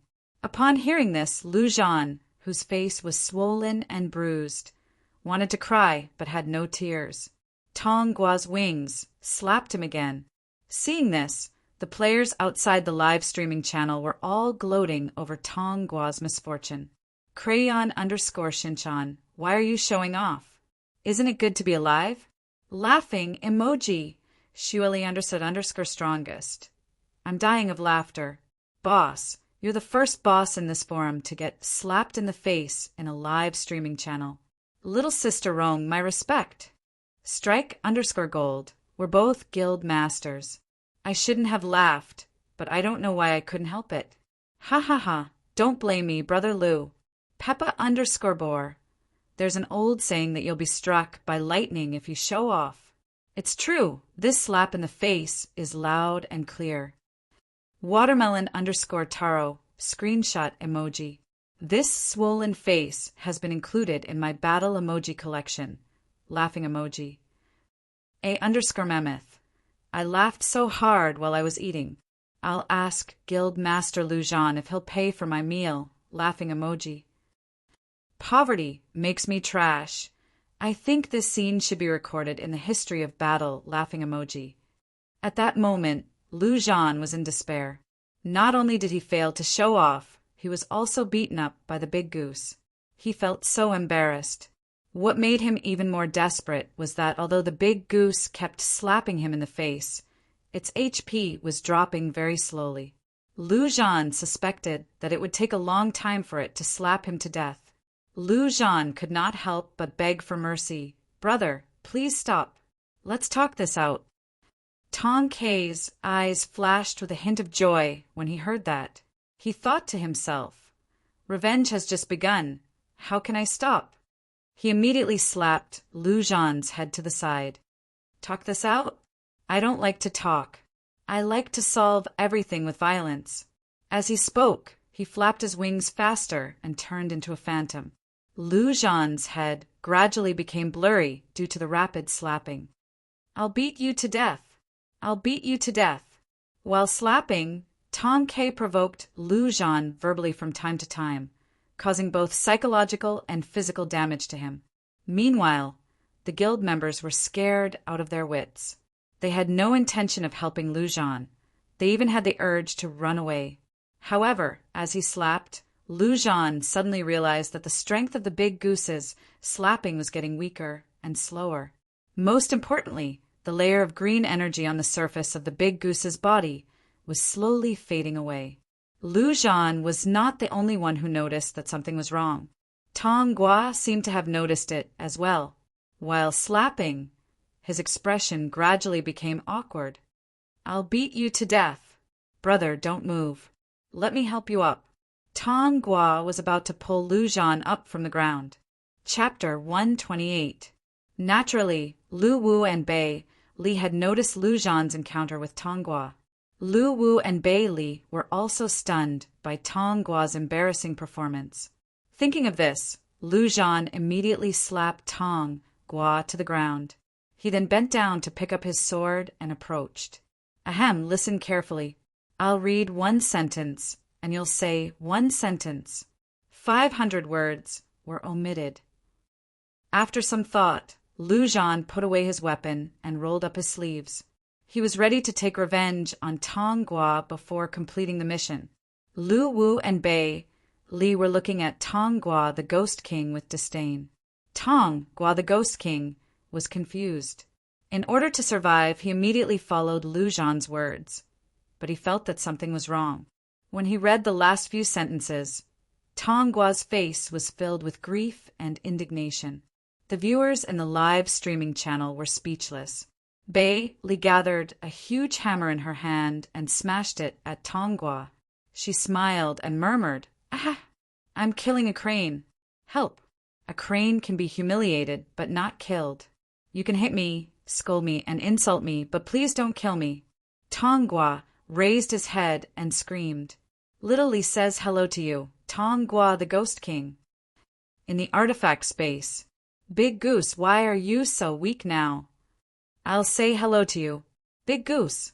Tong Gua immediately gave up when he saw Lu Zhan raise his sword in an unfriendly manner.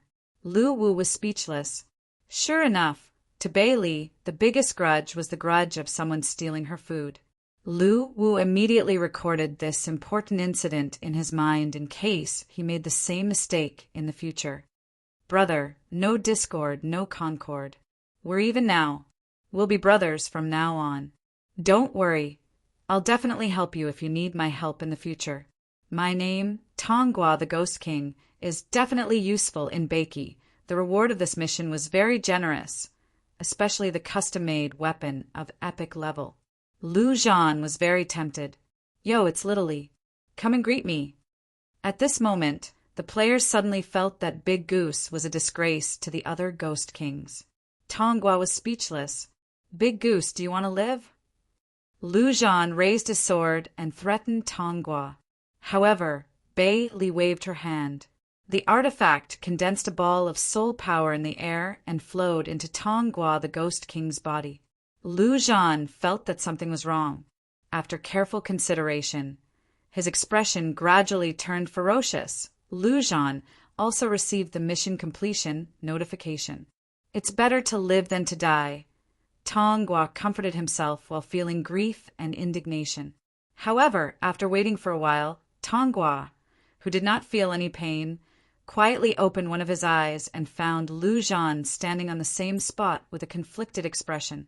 Lu Zhan fell into a dilemma when he saw the quest reward and glanced at the annoying Tong Gua the Ghost King. Before Zhan finished speaking, Zhan, SLSLSLE, Bei Zhan. Bei. Zhan was. Tong Gua, who had yet to understand why he was here, put his hands on his waist and said proudly, in Bei Li's opinion, Tong Gua the Ghost King was too useful. Apart from being the reincarnation of the land of Beiqi's guardian spirit, he was also a very powerful blacksmith. The first blacksmith in Beiqi who once researched the rune warrior rose to fame after learning from Tong Gua. Damn it, is this a soul sacrifice oath? Do you really want to capture me and make me your mount, you bastard? Lu Wu and Bei Li set their eyes on Tong Gua. They wanted to recruit him as a new special NPC. Bei Li nodded obediently. The hammer in her hand turned into nothingness, and a 100-meter-long machete was condensed. Tong Gua the Ghost King was required to complete the quest with the help of an epic-level weapon as a reward. Special mission, recruit, yes! Tong Gua was energized again. However, it was Bei Li's suggestion to recruit Tong Gua the Ghost King. It could be said that Tong Gua the Ghost King was the real blacksmith in Beiqi. Tong Gua was dumbfounded.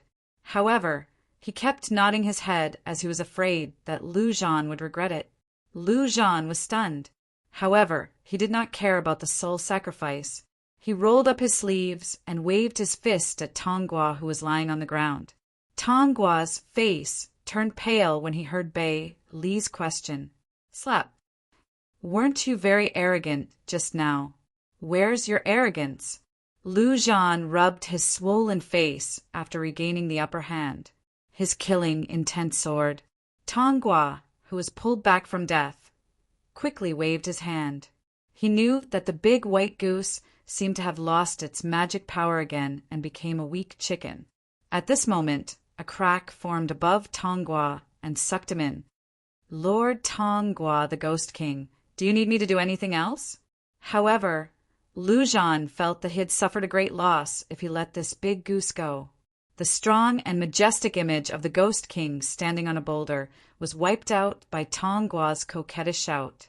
At this stage, Lu Wu had more than 100 NPCs under his command.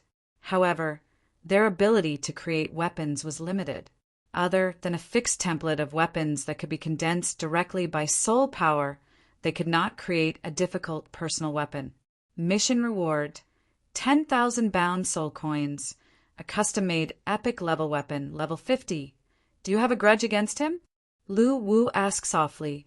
Tong Gua, who was knocked to the ground, smiled apologetically.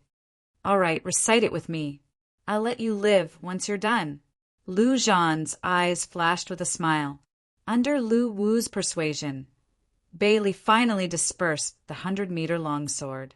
However, she still stared at Tong Gua with an unfriendly expression, making Tong Gua's hair stand on end. Mission introduction: make Tong Gua the Ghost King recite the Oath of Allegiance and become the new NPC of this game. The oath is as follows, 500 words omitted. Literally, let's talk this out. Put down the hammer first. I've cultivated the way of fate. When I'm fated, I can fight with Tao Wu for a few rounds. However, when I'm not fated, I can't even defeat a wandering soul. I hate it so much. Gritting teeth. Note: bound soul coins cannot be traded among players. They can be used to purchase items in the shop or in the cultivation pavilion or when interacting with NPCs. Tong Gua the Ghost King's eyes turned white as his body trembled. He felt that his soul was about to be smashed out. After a series of brutal beatings, Tong Gua lay on the ground with tears in his eyes.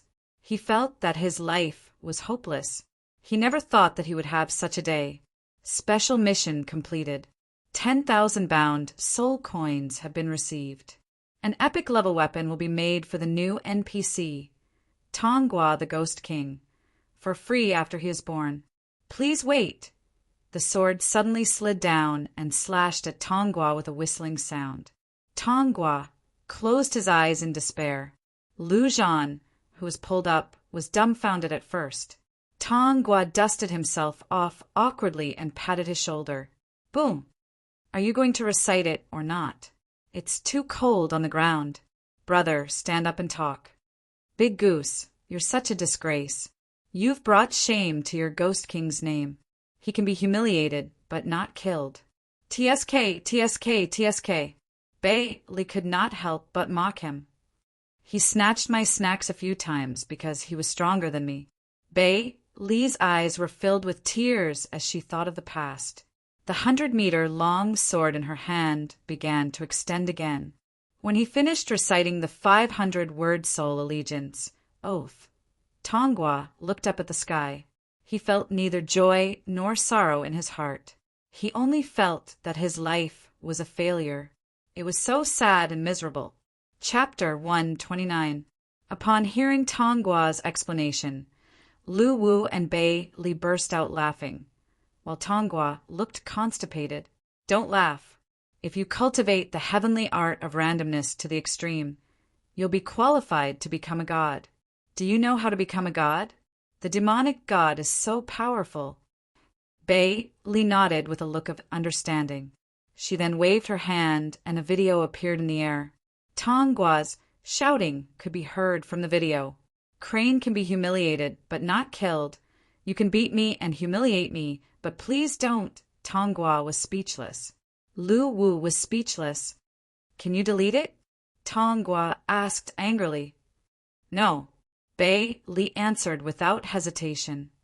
Can you let me out? Tongua asked expectantly. No. Then can you remove the soul contract? No. Bailey's reply infuriated Tongua. Then what do you want me to do? Stop pretending, Big Goose. You should know what your value is. Now I'll give you a choice. Let me modify your soul and put you back or die here. It was not that Bailey had not thought of directly modifying Tongua's soul. However, Tongua's cultivation had already reached the peak of the Ghost King realm, and his soul had solidified. If she were to forcibly modify Tongua's soul, it would probably be incomplete. Hence, she could only resort to coercion. Tongua glared at the two choices given by Bailey and stomped his foot again. You really want to enslave this king? You should know that when the king of Bakey was still around, he treated me as a distinguished guest. How about this? I'll be your subordinate. But forget about the soul enslavement. Let's both take a step back, and we'll see each other again in the future.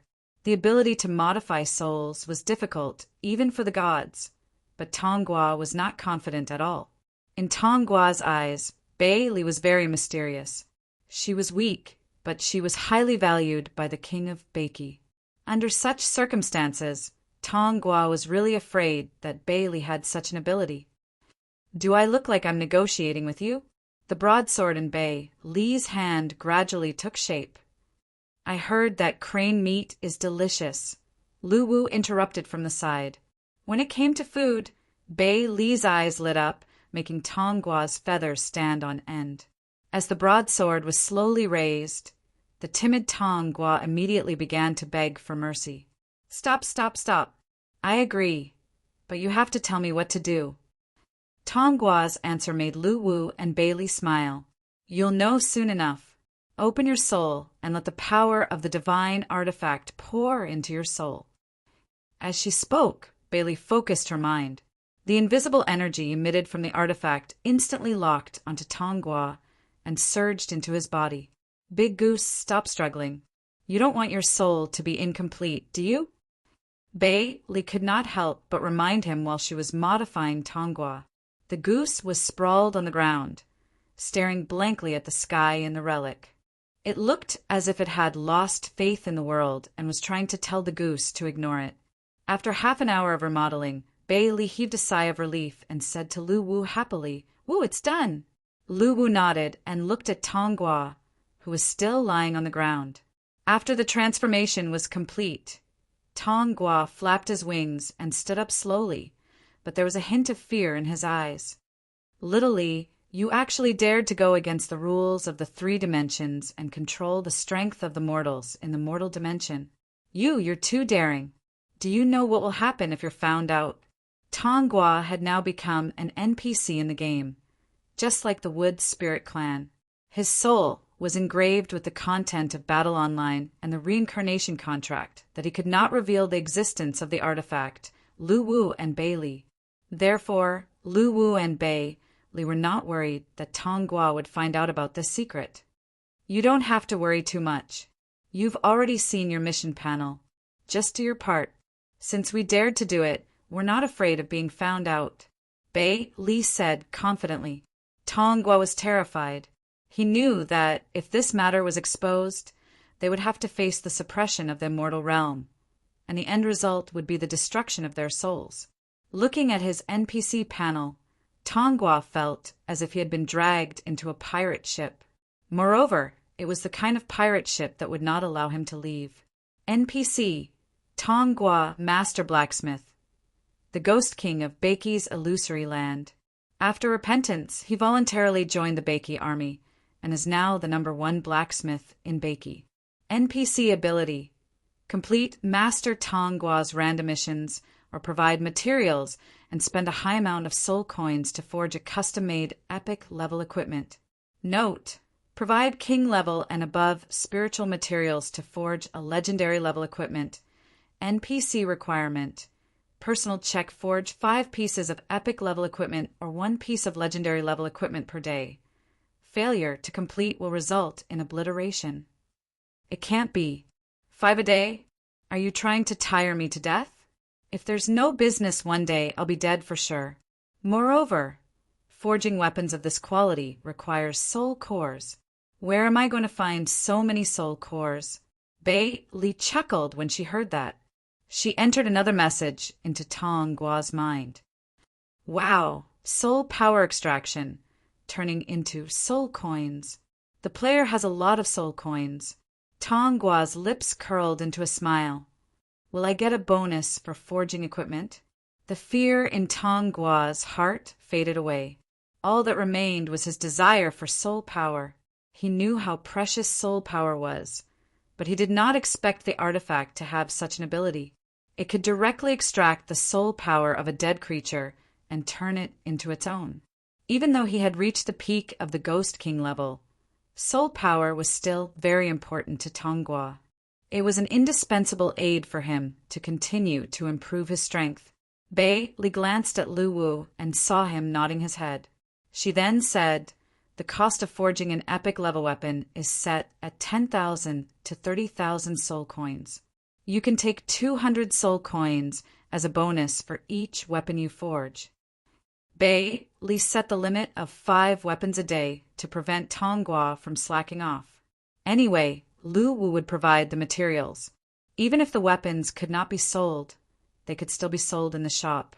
Hence, there was no need to worry about wastage. She had also taken into consideration the fact that Tong Gua could issue quests. Although Tong Gua could rely on the ability to issue quests to drive players to do certain things, he also had to provide soul coins as quest rewards. In order to ensure fairness, Bei Li had also set up an NPC monitoring system in the artifact to ensure that every issued quest and the corresponding rewards matched. Furthermore, NPC quests had to be reviewed by the monitoring system before they were issued. If the reward did not match the difficulty of the quest, the NPC would be rejected. Lu Wu and Bei Li had considered this before. This was the first time it was officially running, and Tong Gua was the first NPC who could issue quests. Of course, this improvement was also to improve the interaction between the NPC and the players, and to make the game more interesting. Tong Gua, who was initially looking forward to it, immediately pulled a long face when he heard that it was only 200 soul coins. You get 70, and I get 30. I'm a ghost after all. I agree. Tong Gua agreed immediately with a bitter look on his face when he saw half of the sword hilt in Bei Li's hand. Little Li, what is this artifact? How can it be so powerful? If the king of Beiki had this, he would be invincible. Tong Gua was filled with curiosity. He could not understand what this artifact that could connect the yin and yang realms, lock onto souls, and extract soul power was. Don't ask what you shouldn't ask. You're just an NPC now. Later, I'll help you build a forging room in the mansion of the dead. Get ready to work. You haven't completed your quest today. Tong Gua sighed when he heard that. He could not help but let out a long sigh in his heart. He had no choice but to lower his head when he was under someone else's roof. Don't be afraid, Big Goose. You'll be my follower from now on. Now that you know how powerful the artifact is, work hard and you'll have a good life every day. Lu Wu smiled and patted Big Goose's shoulder. Who's this stupid cat? Your pet? A mount? Tong Gua looked at Lu Wu in disdain. After that, Tong Gua sized up Bei Li's height and took a closer look at Lu Wu. He made a guess with certainty. He said confidently, "It must be a mount." Bei Li was speechless. The smile on Lu Wu's face gradually disappeared, and the murderous intent in his heart increased. Chapter 130. After a round of brutal beatings, Lu Wu left the artifact space, leaving Bei Li and Tong Gua, the Ghost King, who was lying on the ground, barely breathing. Tong Gua was mentally exhausted.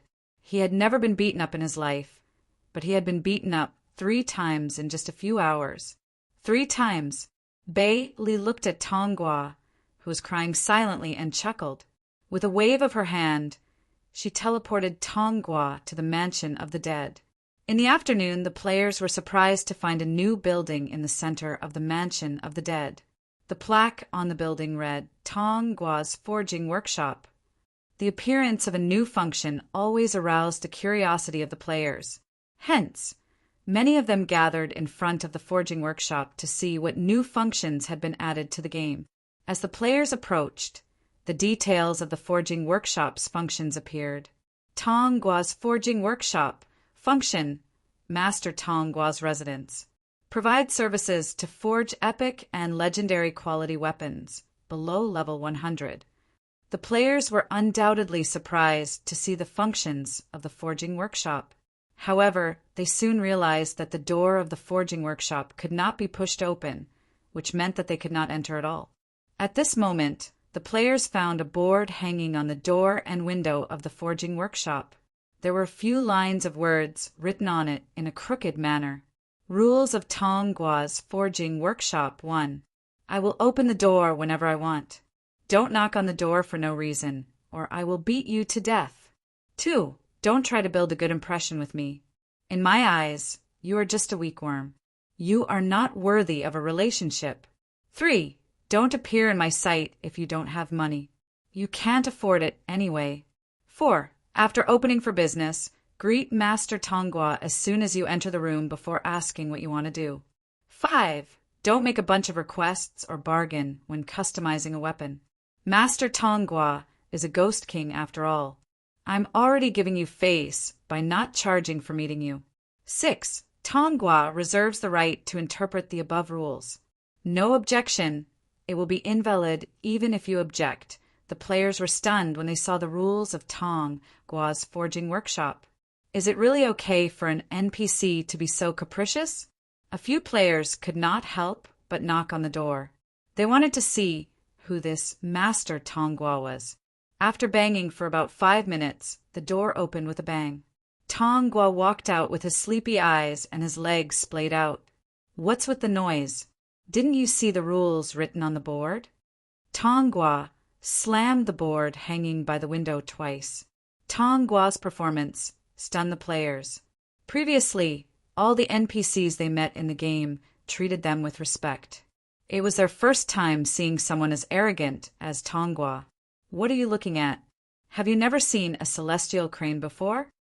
Tong Gua roared in dissatisfaction as he looked at the crowd of onlookers.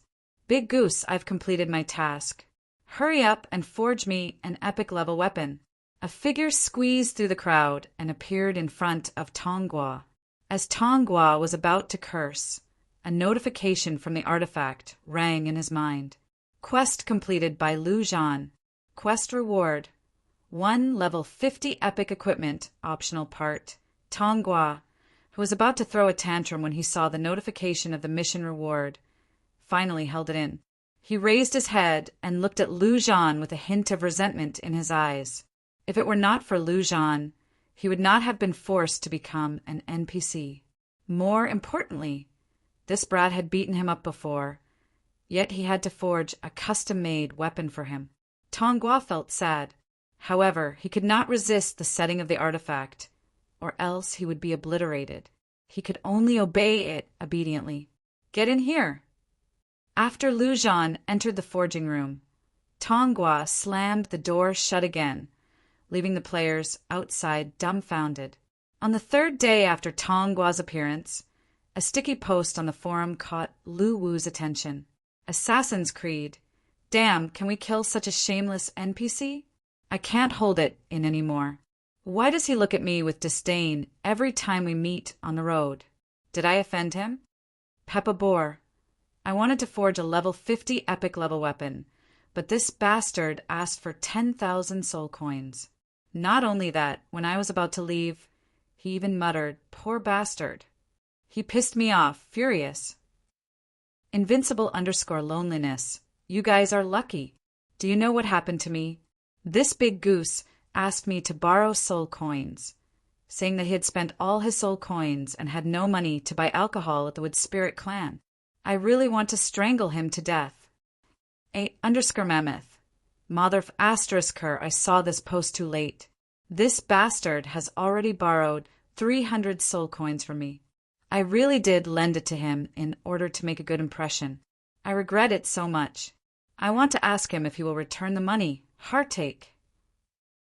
Demolition officer _captain. Fortunately, I've been by the sea. I haven't been to the mansion of the dead recently, so I didn't meet this bastard. However, I'm already thinking about what I should do when I forge epic level equipment in the future.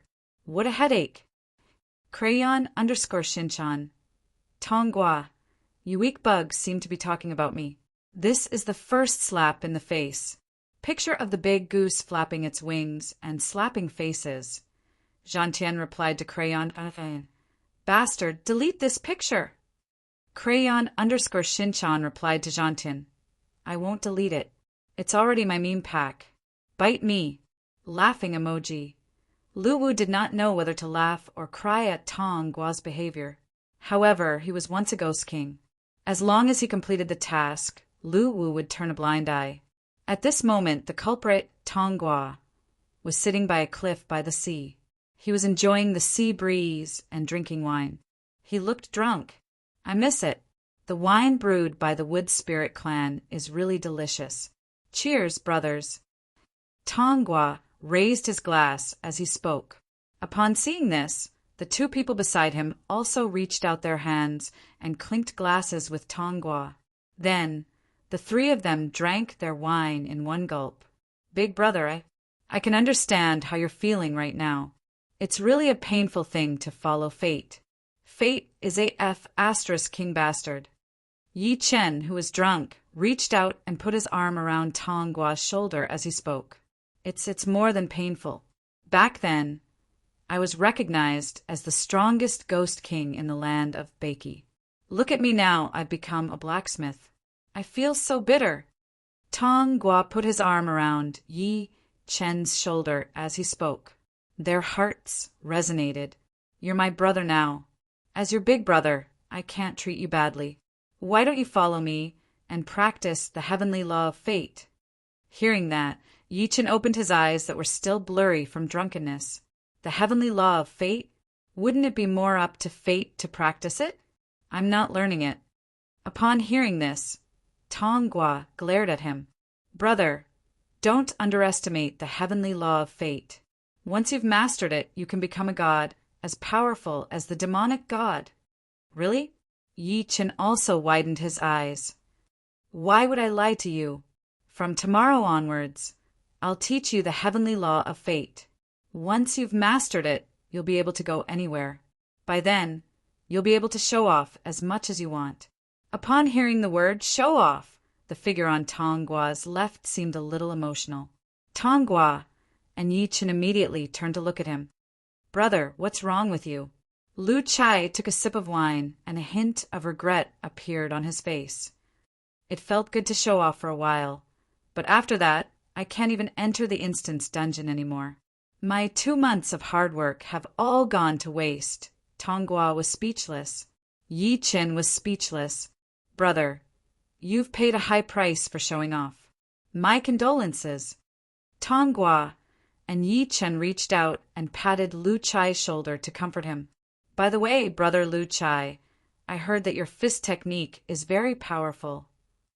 Tong Gua took a sip of wine and asked with squinted eyes, It's all right. I'm not afraid of anyone in this game. You're also my brother. Since brother Yi has learned the heavenly law of fate from me, I'll show you a bright path." Upon hearing this, Lu Chai raised his head with drunken eyes and asked, "What's the bright path that you're talking about, big brother?" Tong Gua lowered his head and thought for a while. Then he said, "There's a prison island in the void ocean. There's a powerhouse with superb fist technique living there. If brother Lu Chai's talent can satisfy him, you might be able to obtain an extremely powerful inheritance."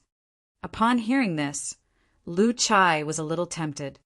"Big brother, how powerful is this fist technique master? He once fought with the king of Beiki and lost. However, I feel that he did not exert his full strength. Anyway, he's many times stronger than I was back then." "That's amazing." Lu Chai's eyes widened.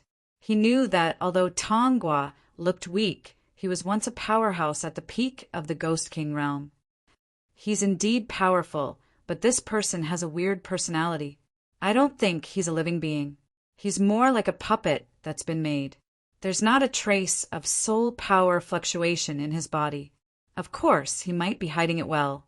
In short, he's very difficult to deal with. If you want to go, you must be mentally prepared." Lu Chai nodded. "I'll go." Then, the three of them put their arms around each other's shoulders and drank again. During this time, they each talked about their inner frustrations. In the end, they all shed tears of regret. Chapter 131. The Void Ocean Captivity Island. A private specter ship sailed from afar.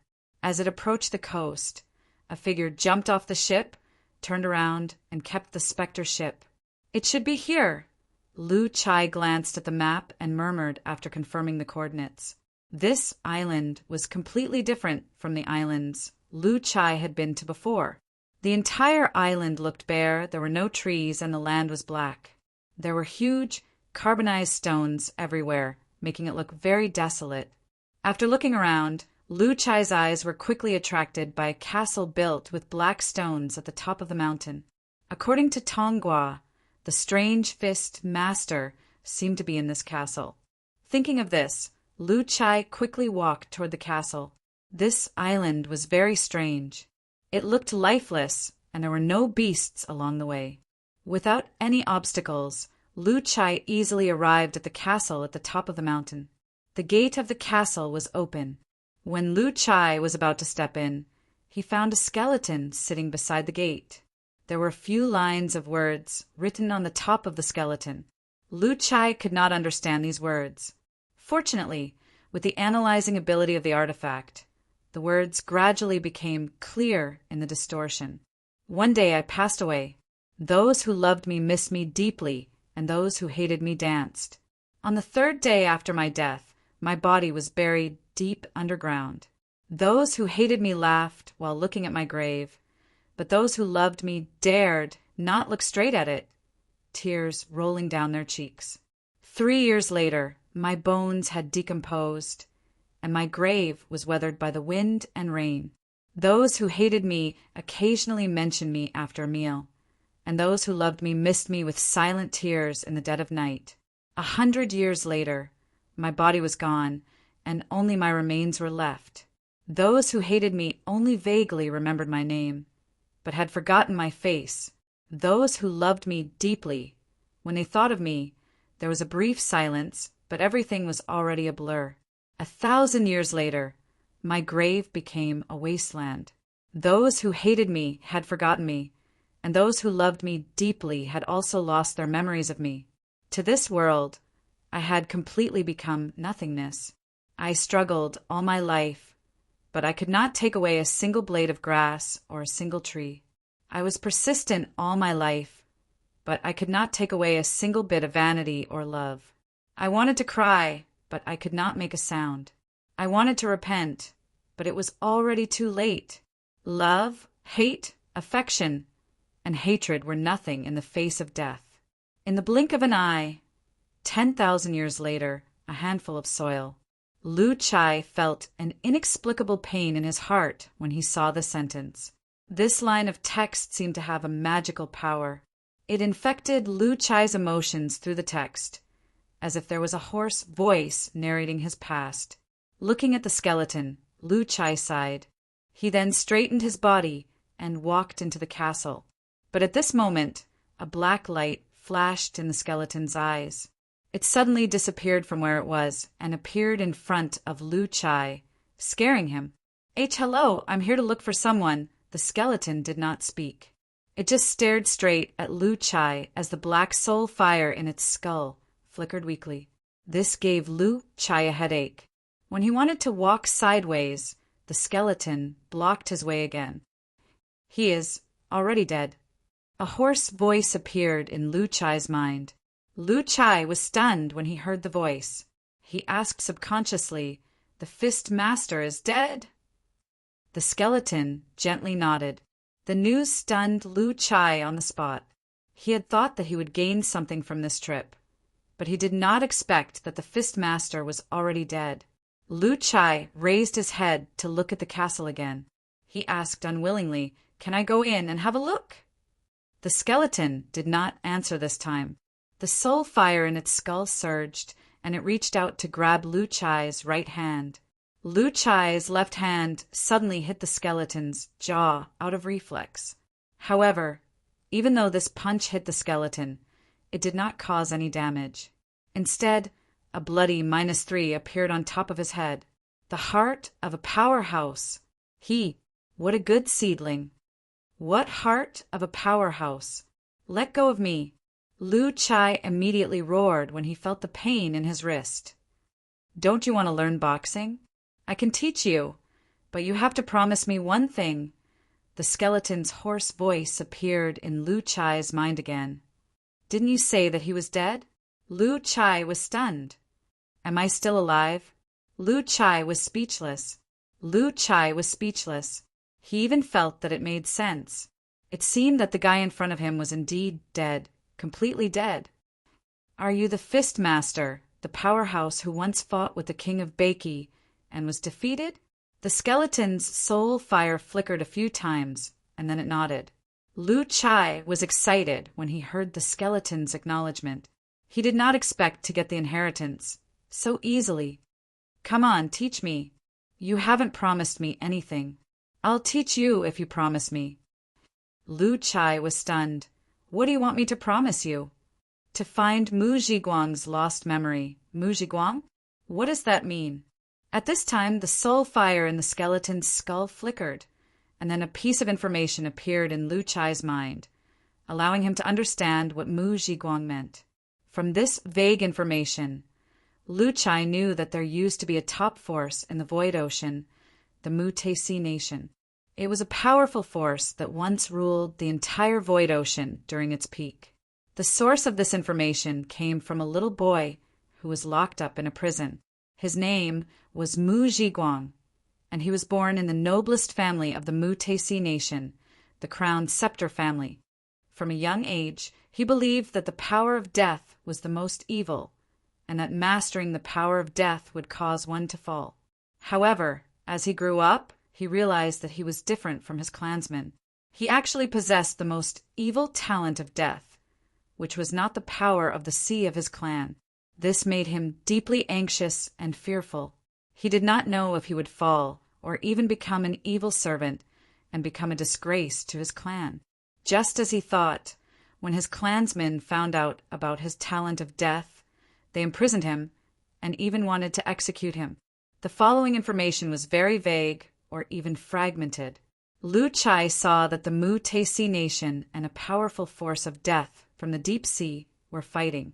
These evil forces from the bottom of the sea were too powerful. Under their invasion, the Mu Taisi nation gradually declined. At this moment, a man stood up. In this country that hated death, he used the power of death to protect his clansmen. The world kissed me with pain, but I returned it with a song. Under Mu Zhiguang's leadership, his clansmen fought back and fought against the force of death from the deep sea. The following information was blurred again. In the end, Lu Chai saw the entire sea nation being pulled by a whirlpool of death from the bottom of the sea, and the island was torn apart. It was still Mu Zhiguang who had mastered the power of death, who pulled the part of the island where his clansmen were out of the whirlpool of death.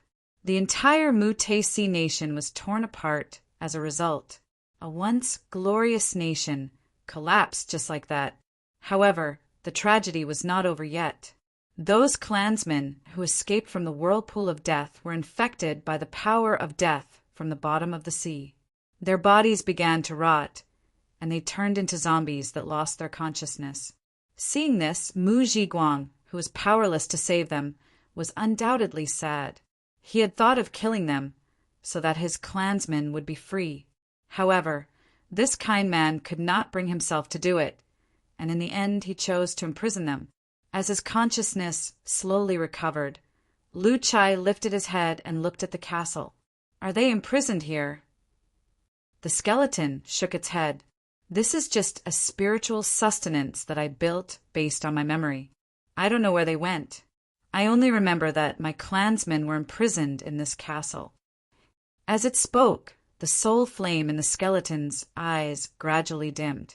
"Are you Mu Zhiguang?" The skeleton shook its head again. "I should be a part of his body. I am not the complete Mu Zhiguang. That's why I only received his fragmented memories. But I can't remember the complete past."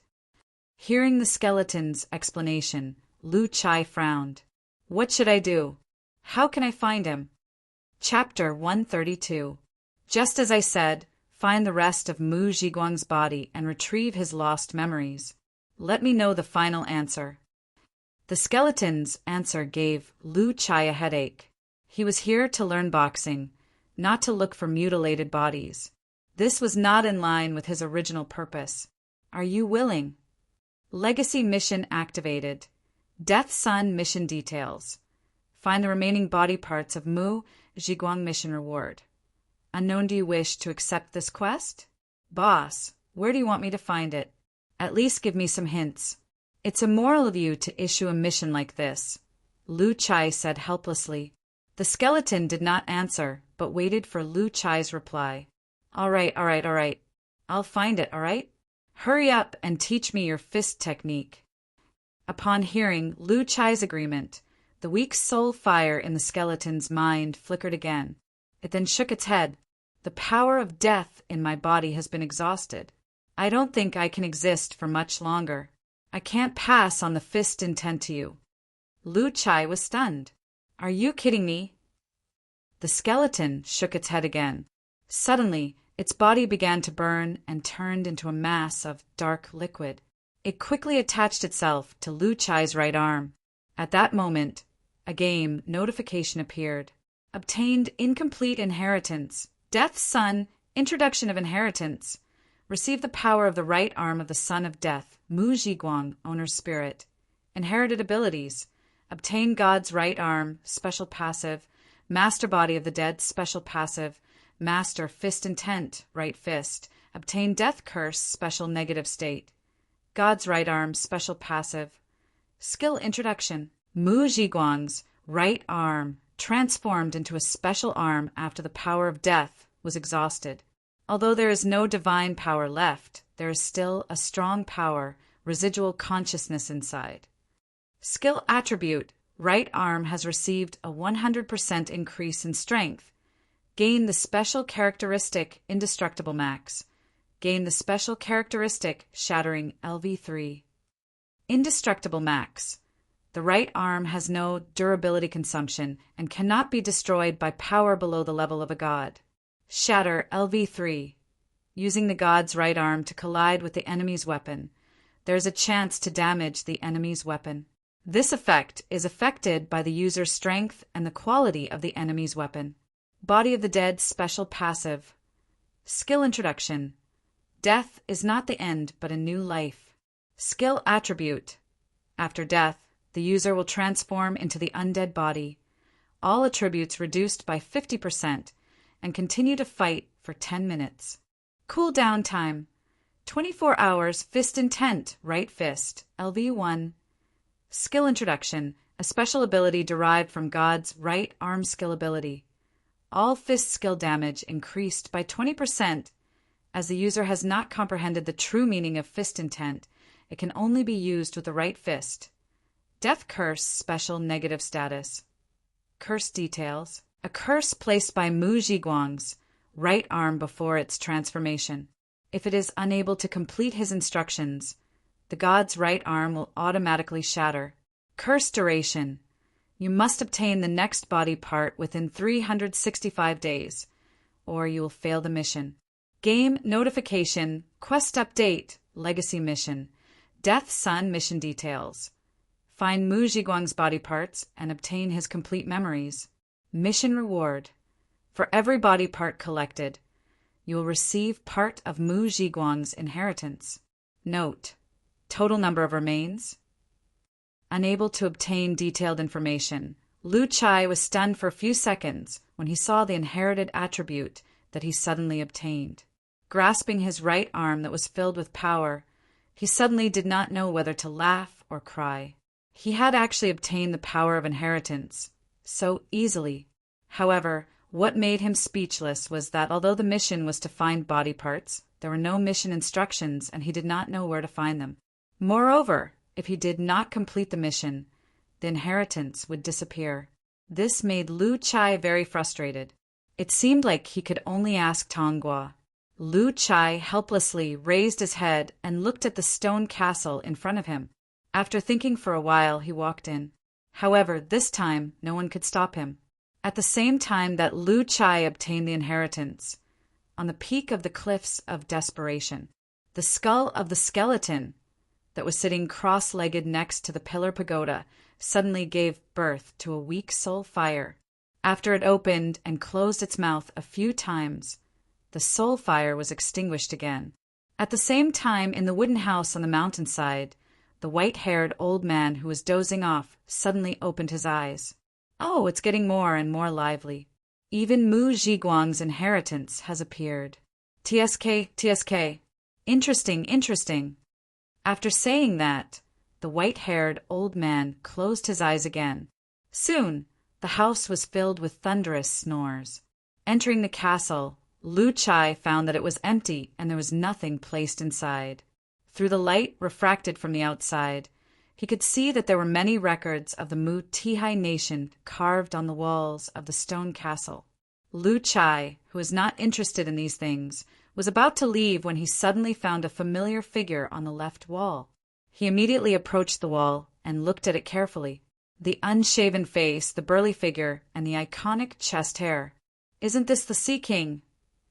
Lu Chai's eyes widened. In the mural, the guy who looked very similar to the Sea King was kneeling in front of a blurry figure, seemingly swearing allegiance to the figure. Damn, the Sea King is the remaining descendant of the Mu Tihai nation? Lu Chai's eyes widened.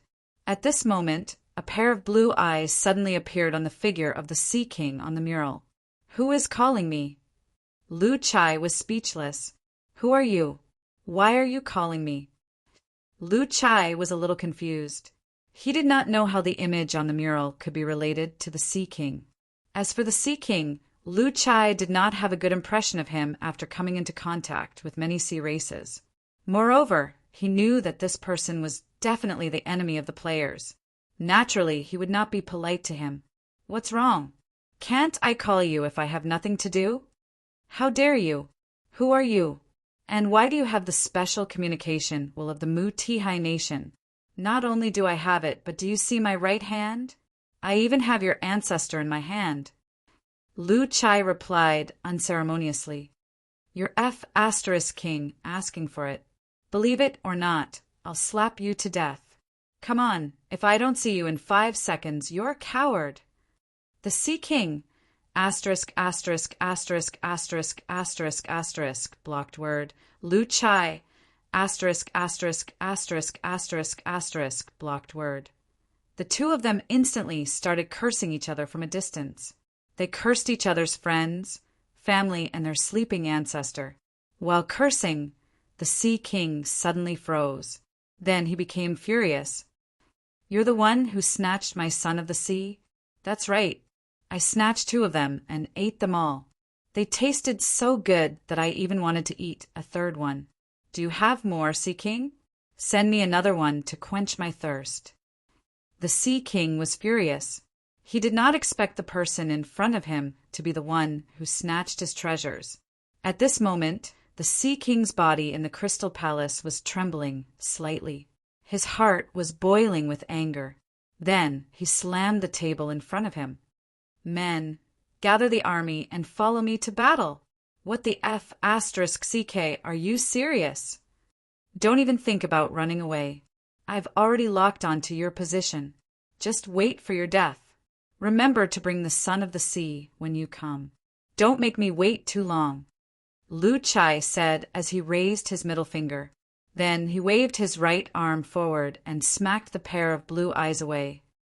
Phew, that's awesome. Lu Chai, who ended the conversation, chuckled. He immediately trotted out of the stone castle and headed toward the coast. Running away after cursing? How exciting! Lu Chai immediately summoned the specter ship when he arrived at the shore. He quickly boarded the ship and drove it toward the Lioli coast. Chapter 133. Void Ocean, Captivity Island. The roars of sea beasts could be heard. The entire island was surrounded by huge sea beasts of different colors. Meanwhile, in the stone castle of Captivity Island, the Sea King was looking at the murals on the walls of the castle with a solemn expression. He was sure that the signal came from here. However, he could not find the creature that sent the signal even after searching the entire island. What surprised him even more was that the murals recorded the past of the Mu-Te Nation, the pinnacle civilization of the Void Ocean. The Sea King scanned through the murals and finally fixed his gaze on the blurry figure that he was kneeling in worship. Mu Zhiguang. As the heir to the throne of the Mu-Te Nation, how could he not be familiar with the savior of the Mu-Te Nation? In the end, he was the one who personally handed over the throne to him. However, he did not do it willingly. It was the will of the people of the Mu-Te Nation. He had no choice but to do it. It was also because of this that he chose to betray the Mu-Te Nation and build his own new force around the Void Ocean.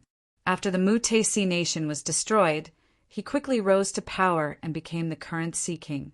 The murals once again evoked the Sea King's memories. However, there was one thing that puzzled him. This was the unique communication method of the Mu-Te Nation. If one was not a descendant of the Mu-Te Nation, he would not be able to use it. Logically speaking, other than Mu Zhiguang, the descendants of the Mu-Te Nation should have turned into ghouls. Why did they appear again? Mu Zhiguang is back. The Sea King's expression froze. He could not help but tremble at this speculation. He knew how powerful the person who controlled death was. His power was close to that of a god. When he went completely crazy, he could even be compared to a god, other than the void guardian spirit Chi-Chi that slept at the bottom of the sea all year round and did not care about worldly affairs. No one in the entire Void Ocean could control him. However, the Sea King immediately felt that this speculation was ridiculous. In order to avenge his clansmen, that person had entered the deep sea alone and fought against the Death Clan alone. He should have died long ago. How could he have come back? The Sea King took a deep breath to calm himself down. Then he turned around and left. However, The Sea King had his considerations for this expedition because he could not be careless about the matter of the Mu-Tesi nation. However, since the investigation was fruitless, he could not come in vain. After leaping onto the giant whale, he shouted, "Lioli Coast, collect the debt!" After that, the huge army of sea monsters turned around and headed toward the Lioli Coast. They were going to look for Cha-Na and demand their souls back. Lioli Coast. Under the dazzling sun, the sea breeze caressed his face, and the sound of waves hitting the beach and the cries of seagulls intertwined, filling everything in front of him with a sense of tranquil beauty.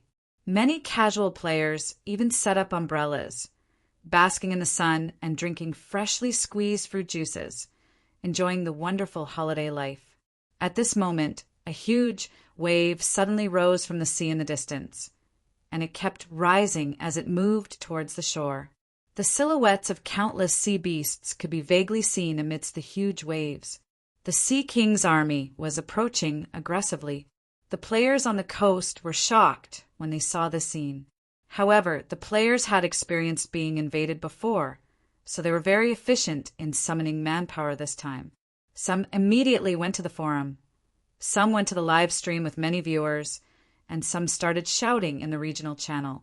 Very quickly, a large number of players found out about the invasion of the Lioli Coast. For a time, the various large guilds began to gather their manpower, forming teams and swarming towards the Lioli Coast.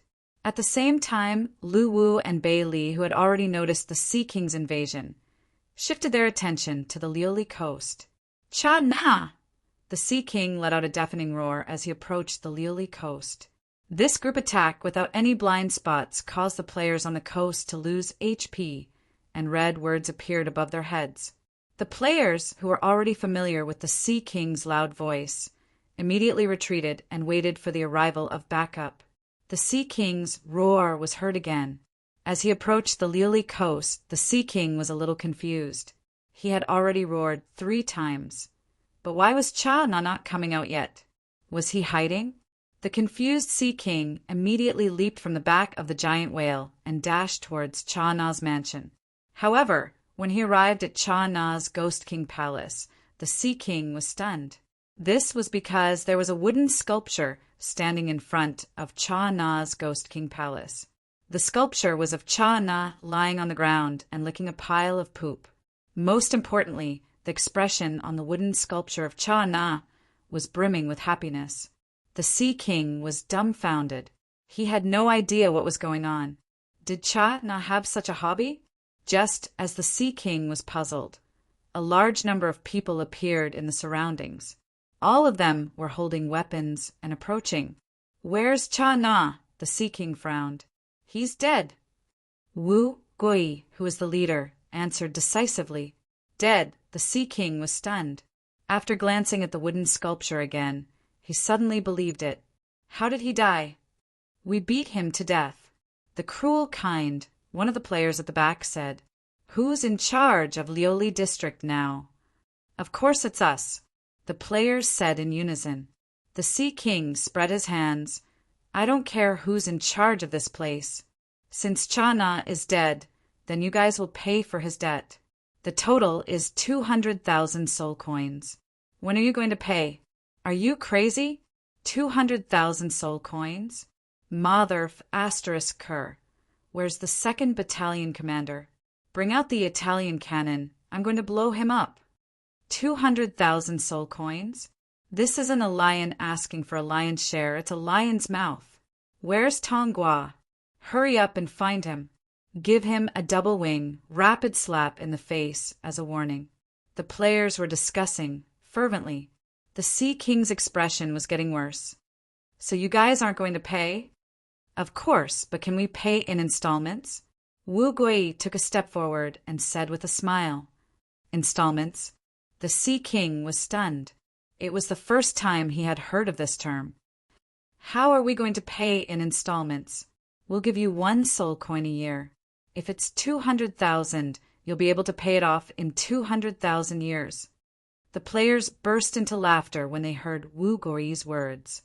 The Sea King's face turned pale. So you guys want to be my enemy? The Sea King's lips curled into a sinister smile. The players heard him and held their weapons tightly, ready for the upcoming battle. Just as the battle was about to break out, a figure squeezed through the crowd. He first looked at Cha Na's sculpture and was stunned for a few seconds. Then he looked at the Sea King. "Yo, Lord Sea King, what brings you to Lioli Coast?" It was Tongua. He had been digitized and knew that he had an immortal body. Therefore, he greeted the Sea King calmly. "Tongua?" The contempt on the Sea King's face disappeared. He had heard of Tongua's reputation. He was the strongest ghost king in the land of Baki after the king of Baki. His strength was not to be underestimated and was not much weaker than his own. He could easily bully the ghost General Cha Na and the Sea King. However, if it was Tongua, he would have to consider his losses. "Lord Sea King, why are you here as a guest? Do you miss our king of Baki?" Tongua walked in front of the players. The Sea King's face darkened when he heard Tongua mention the king of Baki. After all, it was no secret that he had been bullied by the king of Baki.